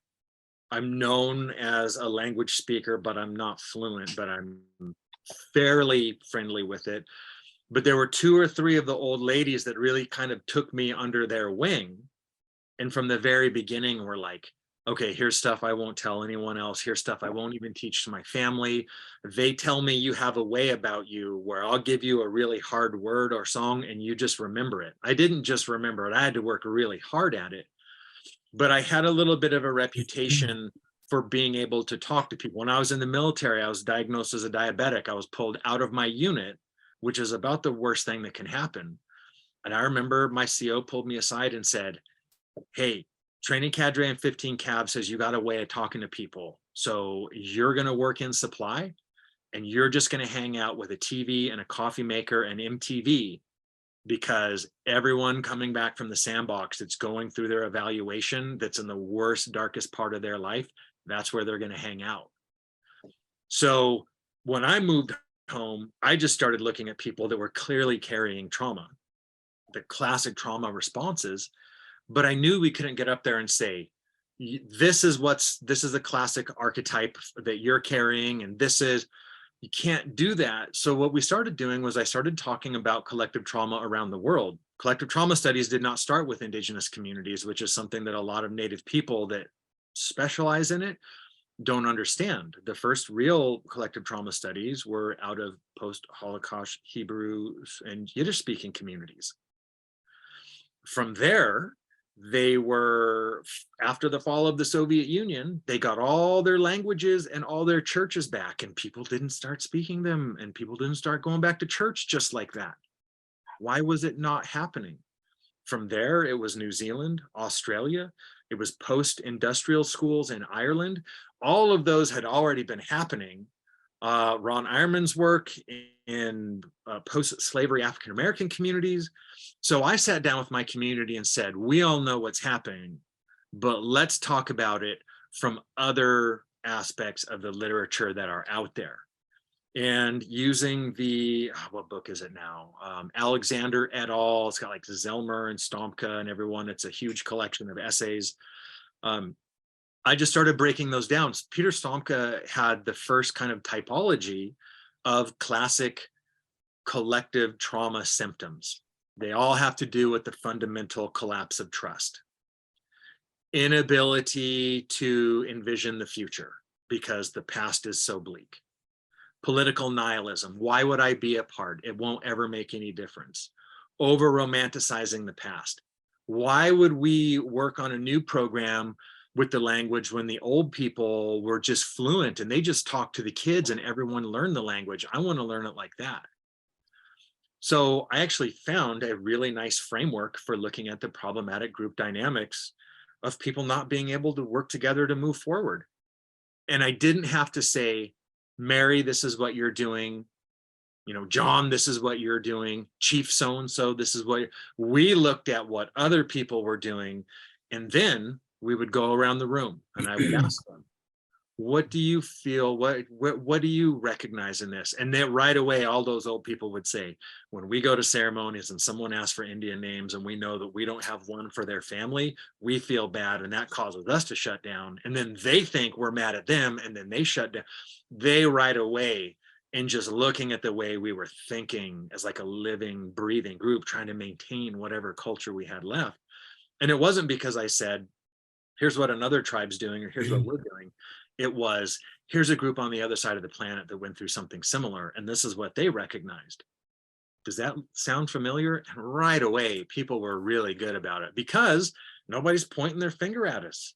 It's not a big federal project where there's a bunch of cameras, right? When we went through the original Truth and Reconciliation, when they did the original, the residential school court cases, they did what you never do to a trauma survivor.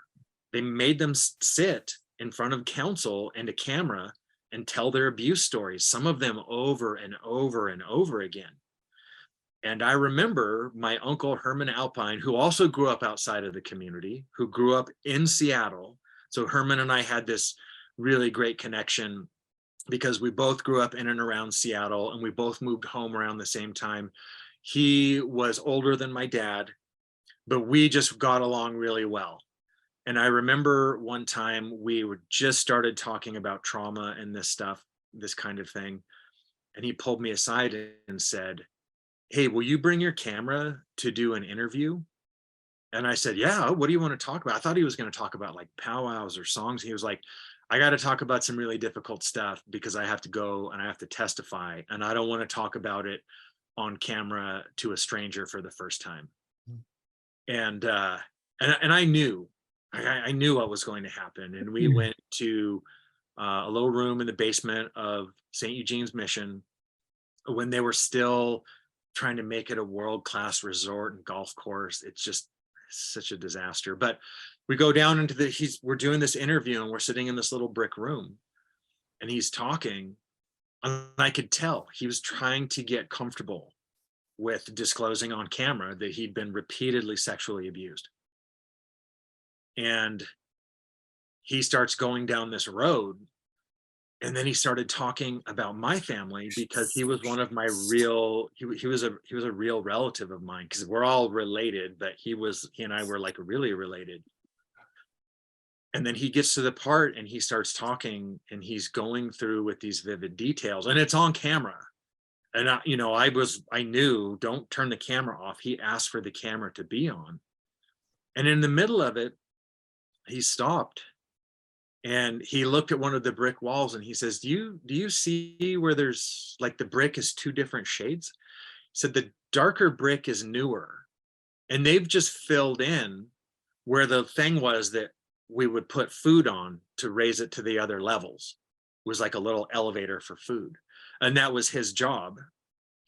And what he was really known for was stealing food. So they all worked on harvesting crops, raising animals, and none of them got to eat any of it. And so this also led to some discussions of the prevalence of type 2 diabetes, the paperclip studies where they were doing caloric intake reduction studies on kids at residential schools in preparation for World War II. What's the very minimum you can feed people?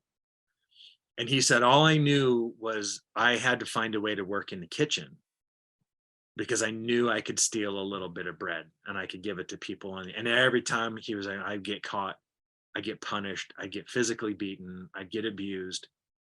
So even going through that whole process and watching him, and nobody really knew, everyone remembered him as being younger and kind of a little bit of a troublemaker. And when he moved home, they treated him like me. Nobody really, he didn't really grow up here. He's, he's like a Seattle Indian.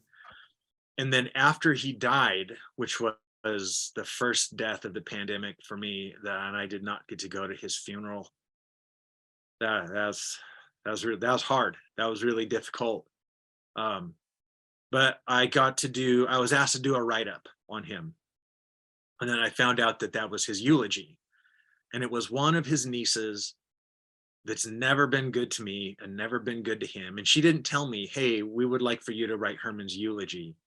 She got a hold of me and said, hey, can you put together a couple sentences?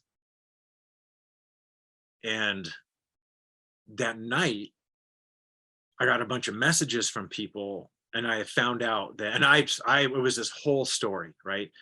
It was a story about being a man from a community where he was physically beat for being a man, and he was sexually abused by men. And his great struggle through his life was understanding how to cope with that.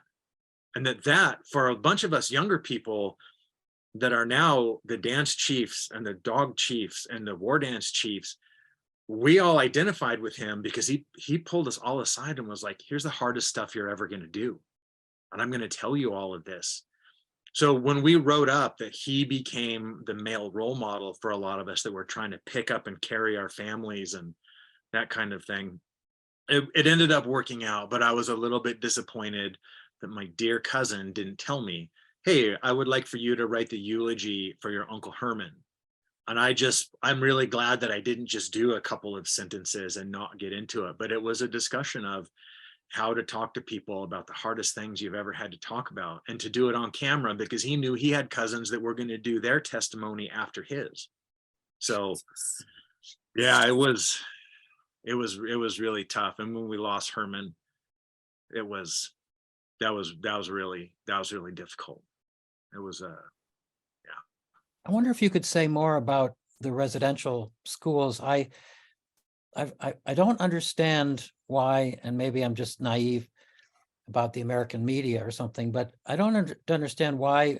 I remember seeing Rabbit Proof Fence, the film about Indigenous people in Australia, and I don't know how many years ago that was, but that was my first awareness of the residential schools. I had heard about them in the US and Canada, but I didn't really get a kind of a visceral feeling until I saw that film. And then so it seems like there was a lot of work being done in Australia and New Zealand about residential schools, and then in Canada there's been a great deal in the last decade or so, but in the US it seems like it's just starting recent. Now maybe more has been going on that I didn't know about, but at least in terms of the media, I haven't really heard about work being done around the residential schools in the US.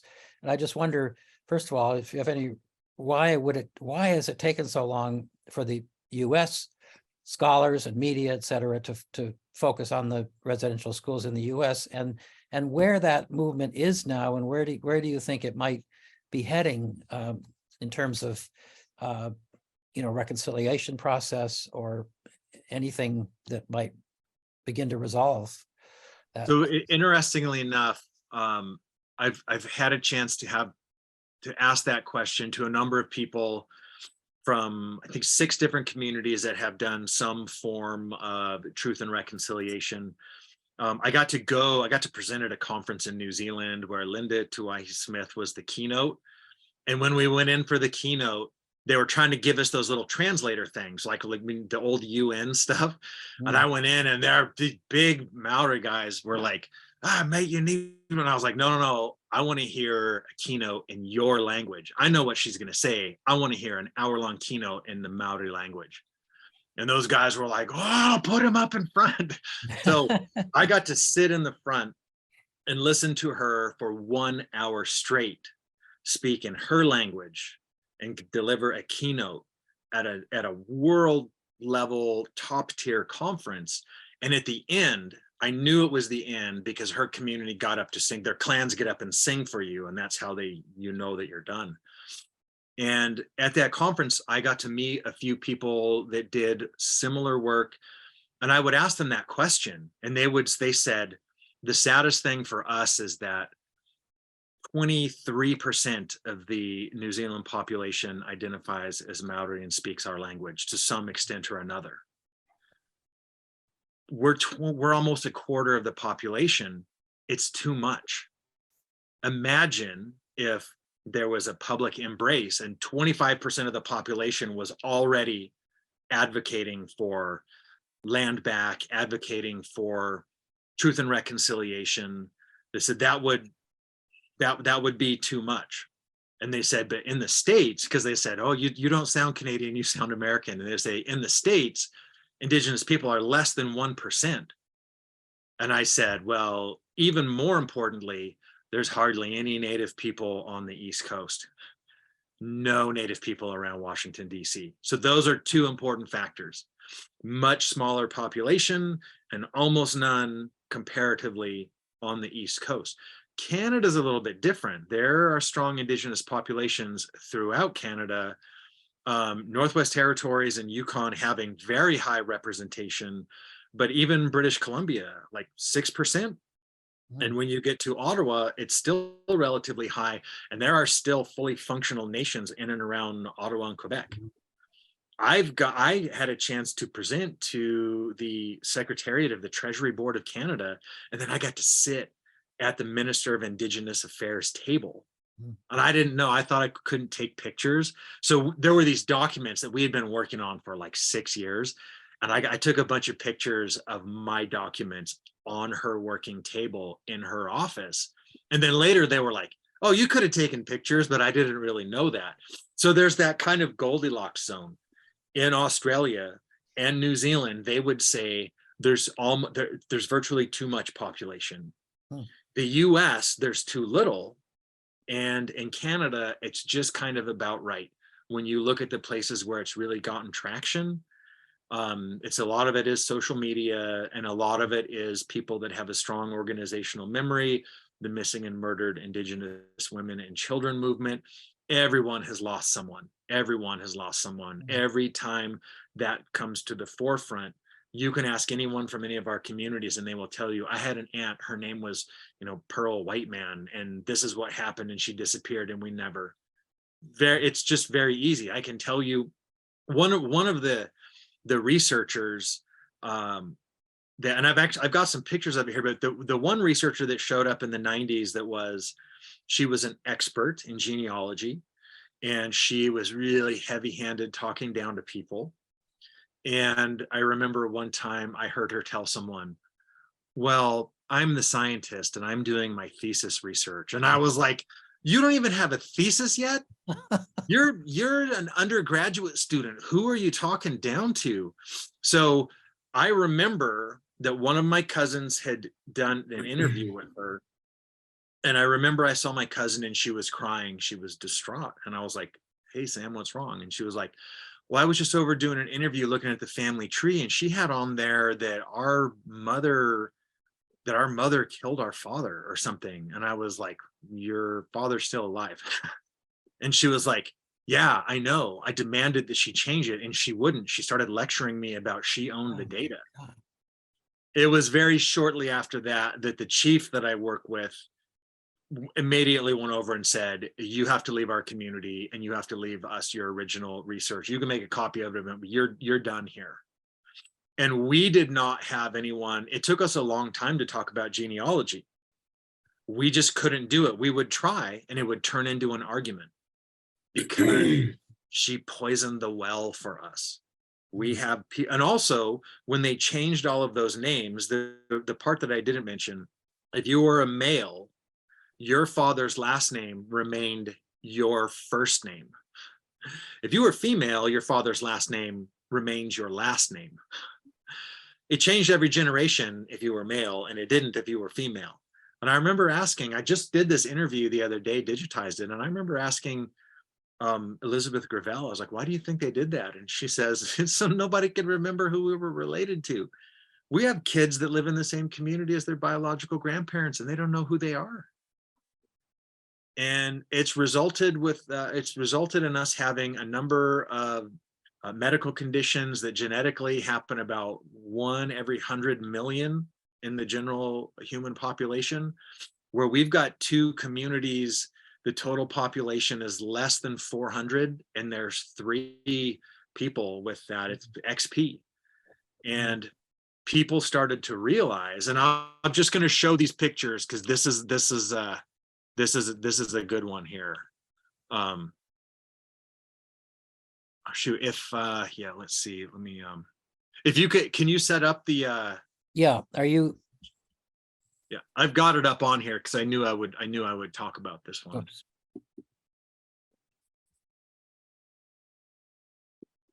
So I just need to make you the co-host, right? I see it now, so it looks like it's going to let me. Okay. So yeah, here is. So when we first started talking about networks, we had done very legitimately, there were anonymity, there was, we told people we won't give you, we followed all of the major accepted rules for scientific research. We put them into our language. And I remember we were showing a map of some of the networks from our community. And this one here, this blog in the middle, B59 was a blog, and this is force directed. So the bigger, the closer to the center you are, the more influence in the network you had. Oh, and this picture is from my job interview with Union. And I remember the dean that hired me, I remember looking at, and I remember at this point, I showed this picture, and I remember she leaned in and she was like, and I remember thinking like, oh, okay, people are kind of interested in this stuff. But this blog was about Indian names, which we cannot talk about. At this point, talking about them in person ended up in arguments, but online, there were thousands and thousands and thousands of words written on it. And people trying to help other people and sharing, and we couldn't do it in person. And then we showed this in the community, and one of the sister of our Bitterroot chief pulled me aside and she said, I want to know which daughter I am. And I was like, oh, Auntie, I can tell you, but I can only tell you because that anonymity is up to everyone. But if you want me to tell you which dot, I'll render it and I'll show you. So I showed her which one. And then so she told some people, this one's me. And then they were like, well, I want to know who I am now. So it was really neat that they came over because they wanted to see who was interacting. So that was really good. But we went for like 10 years without talking about genealogy. And we had a workshop where we got everyone together and everyone had a table. And we did a bunch of basic stuff that people felt they didn't have access to. Some of the basic songs, some of the basic prayers, some history, and this was meant as giving a little bit of something to everyone. And one of the things we did is the woman that I talked about that was in charge of the food, she married into the community. She's from the Crow Reservation, and we asked for her to share her family tree. Recovery. She has spent a lot of time working on her genealogy, and she had used a lot of pictures on her family tree, and she wanted people to see. Ones that were in the military had a certain symbol, and ones that had passed away were written in a certain color. And there was a lot of nice visual data in there. So we showed everyone, she gave this beautiful presentation, and then everyone went back to their tables and we gave them each a big, huge sheet of butcher paper. And the complexity theorist that I am, we just didn't give anyone any directions, right? What happens in a system when there's not a set of rules to say what should happen? So I just walked away, and they all started looking at each other, and a couple people started working on family trees. And then what Annie Capello, who never liked me for like 10 years, and all of a sudden one day saw me present at a conference and was like, that's my nephew and I love him. She stands up and she says, well, this doesn't make any sense. I'm going to move my family tree over to my cousin's table. And what we got for the rest of the day were people working together on their genealogy after a researcher had really ruined our ability to be able to do that. At the end of the day, this is a picture that one of the people let me take a picture of. They had taped it to the wall. And then everyone else instinctively, without being asked to, taped them to the wall. And they got up and they were talking about it. But what I like about this one in particular is there were, I can't remember if it was on this one now, but at one point at the edge, there are a bunch of notes that say, so-and-so ended up having some kids with such and such from Bonner's Ferry. So if you go to the Bonner's Ferry genogram, look for the incoming arrow. And then you would go to that one and you'd look and the arrow would come in and there would be a note. Later on in this life, when this person died, their spouse remarried, and that's how we're connected to that community. And those are two communities separated by the international boundary. They're like 15 miles, 23 kilometers apart, and none of them knew any of that. So we started doing that. They were talking. I remember the chief started getting mad because we were going to go have Chinese food in Canada is really good, much better than American Chinese food. And I remember that's where we were trying to go. And he started turning off the lights and he said, hey, we're going to be back here tomorrow, but we've got to go. We've got to go and eat. But it was a really beautiful thing. So we decided from here, let's do a workshop in our roundhouse. This is our ceremonial building. We use it for all of our ceremonies. We use it for support groups. We use it for our counseling sessions. This is where we were on New Year's. For the first time in 3 years, I got to go to our New Year's dance. And we said, let's, in the most culturally appropriate setting, talk about our families and do an actual genealogy workshop. And it was amazing. This woman was one of our membership clerks, and she has a very controversial role because she interprets the federal government's lineage about who we are. We have to ask the federal government who our community members are. We can't just sign someone up. We have to send it to Ottawa. And people get really upset at her when she just helps to translate those ideas and those laws. And when I asked her, hey, if we set up this workshop, will you come in? And she was like, you don't want me to be there.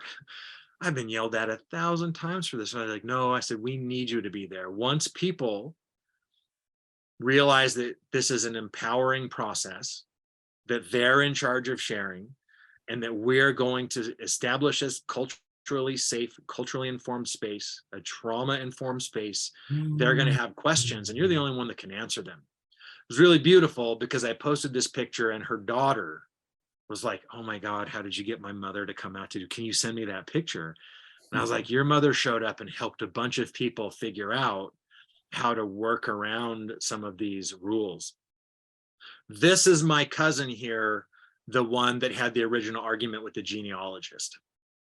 This is my cousin that said that can't have happened the way that you said, because the person that you said died outlived the other one. And this is her looking at our family tree. And she is with my aunt, who also was removed from the community with my father. And she lived out of the community for like 60 years or something. And she came back.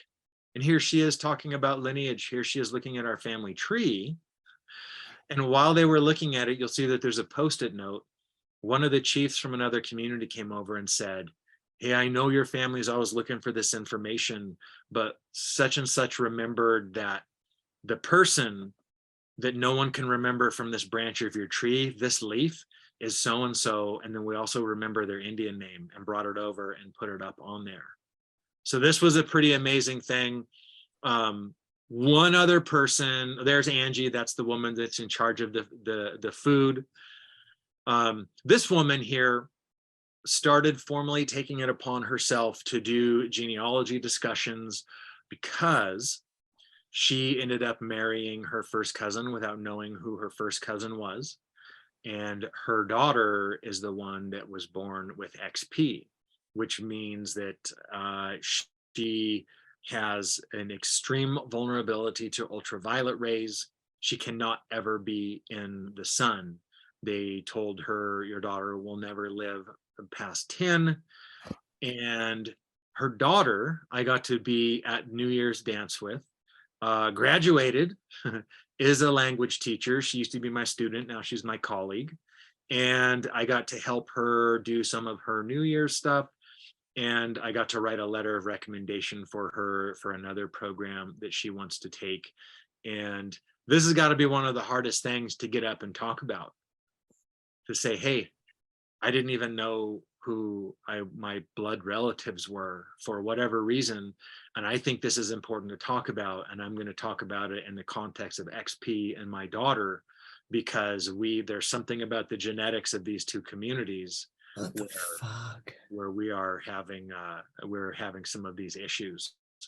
So this was one, it was amazing to empower her to have this opportunity to talk about that.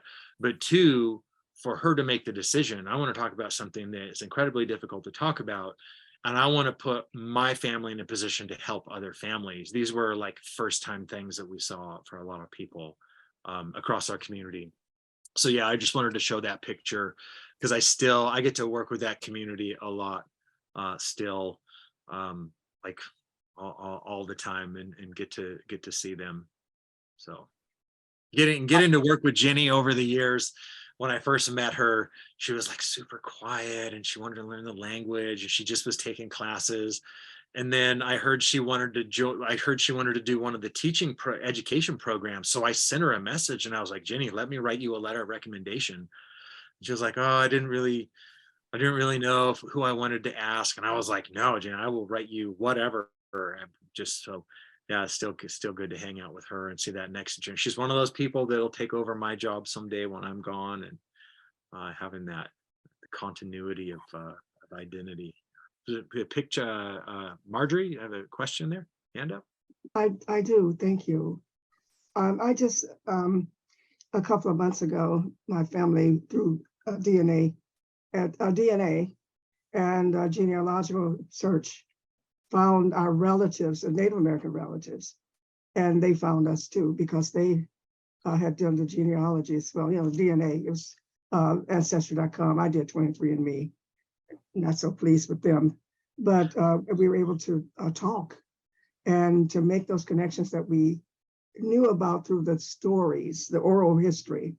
But many of the elders, and I'm elder too, I'm an older person, have died, and they have left only artifacts like the blankets that my grandmother and great grandmother wrapped us in, the Native American blankets and stuff, and those kind of things. I am concerned, however, about the disenfranchisement of so many African peoples from the rolls, Native American rolls. We were in Alabama and probably on the Trail of Tears, as many African people were, and had those that intermarried with the different nations, and also we ended up in Oklahoma, and that's where relatives are that we got in touch with. We knew we were a Choctaw nation, but now we understand it's also Comanche, and also we're in Canada. And I've got pictures of us in Canada, my relatives in Canada, and my great grandmother, to see them in Canada, it's amazing.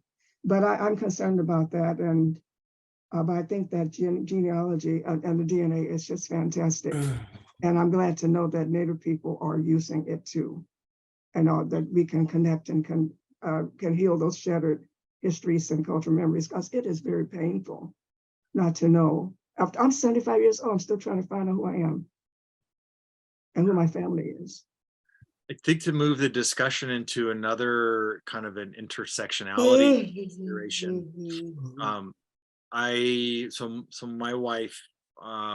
My wife was adopted. She was adopted when she was 1 day old, like as an absolute brand new baby infant was adopted. And it was a church adoption. It was a sealed adoption, and it was a Mormon thing. And every once in a while, my wife would talk about that. And I think it's one of those things that I understood because my father was adopted when he was 3. And there was this part that she and I were really, we could always talk about and make a lot of sense to one another. And I remember she had done the research to the point that she could, and she was talking to someone at the archives, and they would say, yeah, I'm looking at your information right now and I see your mother, but we don't give that information out and I won't read it to you. And it was a difficult it really made me very angry because I have a long history of dealing with this kind of stuff. And it was really one of those things where, you know, the biggest source of support in my life, I saw this very vulnerable thing, very similar to other parts of my family. And, you know, we talked about it and we tried to make some sense of it. And then my wife decided to do Ancestry. And she didn't really get very far at first. There wasn't a lot on there. And then she did the sequencing where you do the sample and you send it in. And she didn't hear anything for a while, but she said one day we were watching a show and I was like, oh, they're talking about visual data. And she knows I'm a data geek and whatever. And she was like, oh, let me show you the new Ancestry app, because they have this really where it shows your DNA moving across the globe over time. And so we were looking at it and she was moving the timeline and she was showing how her DNA ended up like right in Salt Lake. And then I was like, oh, it looks like you have a message. And she opens the message and it says, with relative certainty, we believe that we have found a first cousin of yours. And yeah, that was hard. And she opens it up, sure enough. And she says, well, what should I do? And I was like, this is yours. This is up for you. This is your road. This is your decision. And so she thought about it. She logs back in a couple of days and says, with relative certainty, we have identified your biological mother. And she took a few days and I was like, hey, I do this reconnection stuff all the time and it's super heartbreaking. And this is even harder. So whatever you want to do. And so eventually says, well, I'm going to reach out. I'm going to send a message. And she gets a message back. And then, so she's talking with her family and she's going through like this very amazing, but also a really difficult thing. And I got to watch her. I mean, I've seen her be a mother. I've seen her deal with challenge. I've seen the good, the bad, and all of that. And I saw something from her that I know is real, because when I see our elders reclaim that and stand there, and our sign language, this is literally our sign language for strong. It means you're getting ready to face something or fight something. I saw her do that and she said, I think I want to go to Colorado. And I was like, I will buy the tickets tonight. And we found her mother's address. We found a place to stay right by there. And part of my job in the community is to do hard interviews. I get people that call me all the time and say, tell him to bring his camera, he'll know why. And it's the final interviews. I know, because someone has been told by their doctor, you've got a couple of days left to live. And that's a job I was given in our ceremonies. This is a terrible job. This is not my favorite. So I've recorded this kind of stuff hundreds of times, and it was difficult. It was different sitting in the car, watching the waves of emotion. No, let's just go back to the hotel room. Hey, let's just take a breath, right? What's going on in your body? Let's just take a breath. You know, shake out your hands, right? Stuff with my daughter. My daughter's on the ASD spectrum. And with her, when she gets stressed out, it's like, hey, let's shake out your hands, right? Let's just take a deep breath. And then we got out of the car, and twice on the way to the front door, she stops. And I just put my arm around her, and we were recording.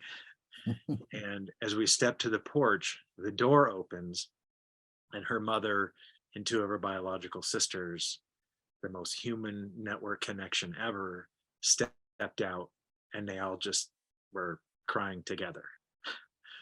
I've done a lot of hard stuff, and I've seen a lot of really difficult stuff, and I've seen a lot of really beautiful things come from terrible stuff. And that was, you know, that was like a top 5 of my life experiences watching that. And it is just one of those things. How do you go through that for 48 years? Who am I? Why was I put up for adoption? Why don't I belong? What is this missing puzzle piece?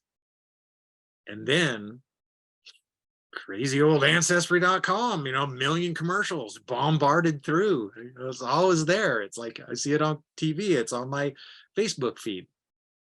And then here it ends up being this really amazing tool. And the nice thing was, right after we got back from that, I came to my community and talking about porting these ideas across boundaries, porting these across cultures, porting these processes across power differentials. We had a meeting with our elders, and I sat down and we started talking about reconnection. My nephew, Smokey Sumac, came back to do his first interview with the elders for his dissertation. And he thought I was just going to introduce him and that would be it. But of course, I introduced him and said, I'm doing one-on-one interviews in the other room. So I want you to start talking to them. You have them all day for interviews. And at the end, we started talking about the idea of reconnection. Whether you were adopted, whether you grew up in foster care, whether you went to the residential schools, whether you're on the other side of the globe, what does it mean when you reach out across that chasm and reconnect? And the really nice thing was I started the conversation by telling them about the trip that we had just got back from with my wife from Colorado Springs. And that she got to do it, and she got to embrace her biological mother. She got to meet her siblings. In her adoptive family, she was the baby of the family. But now she was the oldest of all of these siblings. So we're telling this story to the elders, and the elders say, one of the women says, Anne, who I've talked about a couple of times, says, my dad was in World War II and he stayed in Europe. And I know that I have a half brother, and maybe this is the way I find him, because it's been roadblocks every time we've tried to find him. And then another person said, you know what? I know that I have a fully 100% biological sibling that was removed and ended up in Quebec in 1954. And maybe this is the way. Maybe this is the way. Maybe this is the way. If it's reconnection, if it's the beloved community, if it is that dream, if it is the way to use some tool to understand why you feel the way you do when there's nothing else on your mind, to answer the questions that run through your mind when you're trying to go to sleep and you just never know. The same questions that Herman Alpine had every time he and I did an interview. Every single time. Maybe that's how we answer those questions. So, and I just happened to think about that because my wife is texting me right now. She knows that we're doing this. It's her birthday dinner. We're getting Thai food, and she's like, "Hey, are you done yet? I want to get a number 23 with number 23 with peanuts and no so and so." But it really was nice. That was the coming together of a lot of what were almost these really random ideas. And at any point in there, I could have just said, hey, this isn't my job. This isn't what I do. Herman, I don't want to hear about that. I don't want to talk about it. I don't want to pay for a bunch of plane tickets to go meet people that aren't my relatives. I don't want to listen to people talk about reconnection because it's cognitively heavy and it's a hard thing to do. But that's that leadership thing. At the end of the day, I'm still who I was. I didn't get any new information about me or my family or any of that. But I knew that Jenny Jacobs is more connected and more empowered and in a better position to join a new program and do her thing in the world. The Herman Alpine, when he closed his eyes for the last time, he'd went through the process of doing his residential school testimony, and he did win. And he said, I had to sit in a sterile environment in front of the camera, and I had to talk specifically about abuse over and over again. And I would have never done it if you wouldn't have brought your camera when I asked you to. Mm. And then my wife, sitting here waiting for her Thai food, just happened to open up Ancestry one day, and there was a random note, and everything changed forever. And each and every one of those people, and my dad found a brother through a similar, I think it was 23andMe. He found a brother, and the brother paid into Social Security his whole life, but because he was adopted, he has no birth certificate and no Social Security number, though he paid in, and they won't pay him. That's like been a 2-year thing with international legal firms trying to figure it out. So that's the next one that we're working on. How do we find that? What is the strength of claim? How do you match these highly technical legal processes that have just torn people apart, like the sociological meat grinders, and at the other side, protect those people that are trying to reconnect and be a part of who we are. If I can say there was one nice thing about the pandemic, it was that I had fewer of these kind of in-person close-up, because they're hard to do, but it just become a thing that I get to do in my community. And when I get to, I love it. And then I drive home. I always have about a 3-hour, 4-hour drive home. And I have to decompress, and it's always really kind of a difficult thing. But I do know that at the end of the day, by the time I get home to lay down on my bed, my pillow, and close my eyes to go to sleep, I know that there's one more person or one more family or one more something that we're able to kind of make that connection. Sociological meat grinder is an idea from, what's his name now? Worked with Gene Lippman-Blumen on the early network studies. And he said the difference between statistics and networks, Linton Freeman said the difference between statistics and network studies is statistics is a sociological meat grinder where everything is disconnected and separated, and networks are about connection. And while Jean told me that, at her desk in Pomona, she also wrote down Lynn's phone number and said, I want you to call Lynn. I think he'd like hearing from you. I, of course, never did, because I didn't want to be that guy that called up out of nowhere. But that was the most amazing act of connective leadership I've ever seen. But yeah, sociological meat grinder. I didn't make it up. It's a real term in a textbook out there somewhere. Oh, my goodness. Yeah. Well, I'm sure we could go on all evening. This has just been so rich and fabulous. Just would love to have more time to hear your stories and learn from you. But on behalf of all of us, I just want to really thank you so much. Any final thought you'd like to make? Just that I just really appreciate the opportunity. I got to see a couple of people briefly on here today that I've gotten the chance to work with.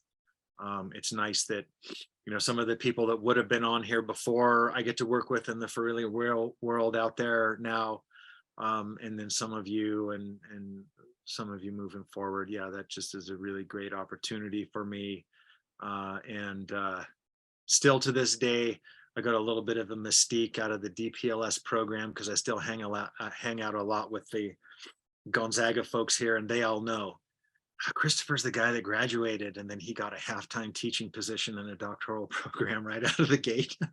So that's a union thing, and it's kind of always a nice thing there. So it's a great program, and I'm sure that everybody that comes out of it will continue to do some groundbreaking, world-changing things. So that's really great.